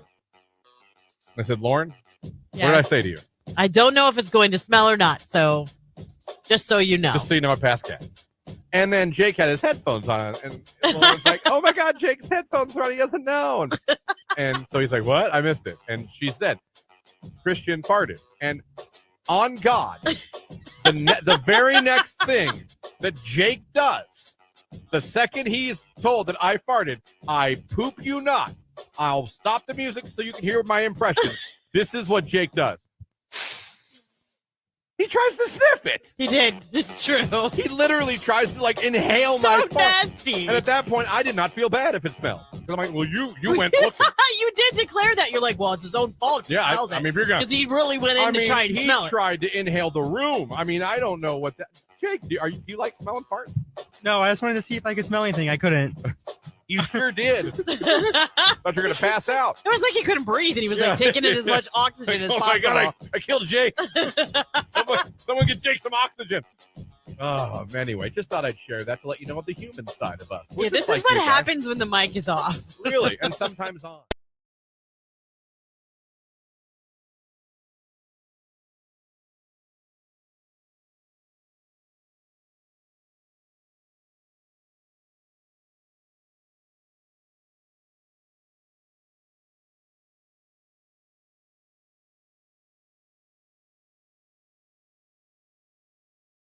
Right here on today's hit music, it is Q92 954. Before we get out of here, though, thank you to everyone that went over to our live video feed on Facebook, YouTube, or X. Interacted with us in the comments section, liked the video feed. That made you eligible to be randomly selected as a finalist for Penn State and Ohio State tickets we're giving away here on the station. Lauren, who do we randomly select today? Today it is Rob Rollins. Rob Rollins. Rob Rollins. He said, "Good morning, all. OH." And we say, "I-O, you are now a finalist." There you go. You're in the running. Plenty more chances, say, to become a finalist with Nicolina, with Keller this afternoon, and with Ryan this evening. We are your live and local radio station. And we'll be back tomorrow morning.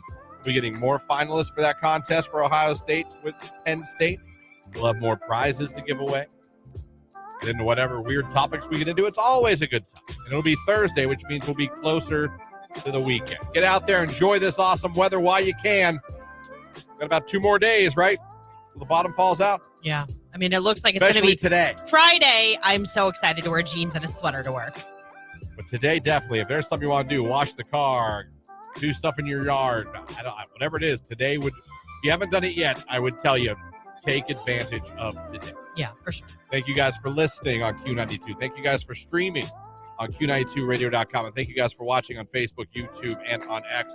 Appreciate you as always. We'll be back tomorrow morning. Jake, any last words? No. All right. We'll be back tomorrow morning at 5:30. It is In Sync. Their new one. Love saying that. Better Place. It's Q92.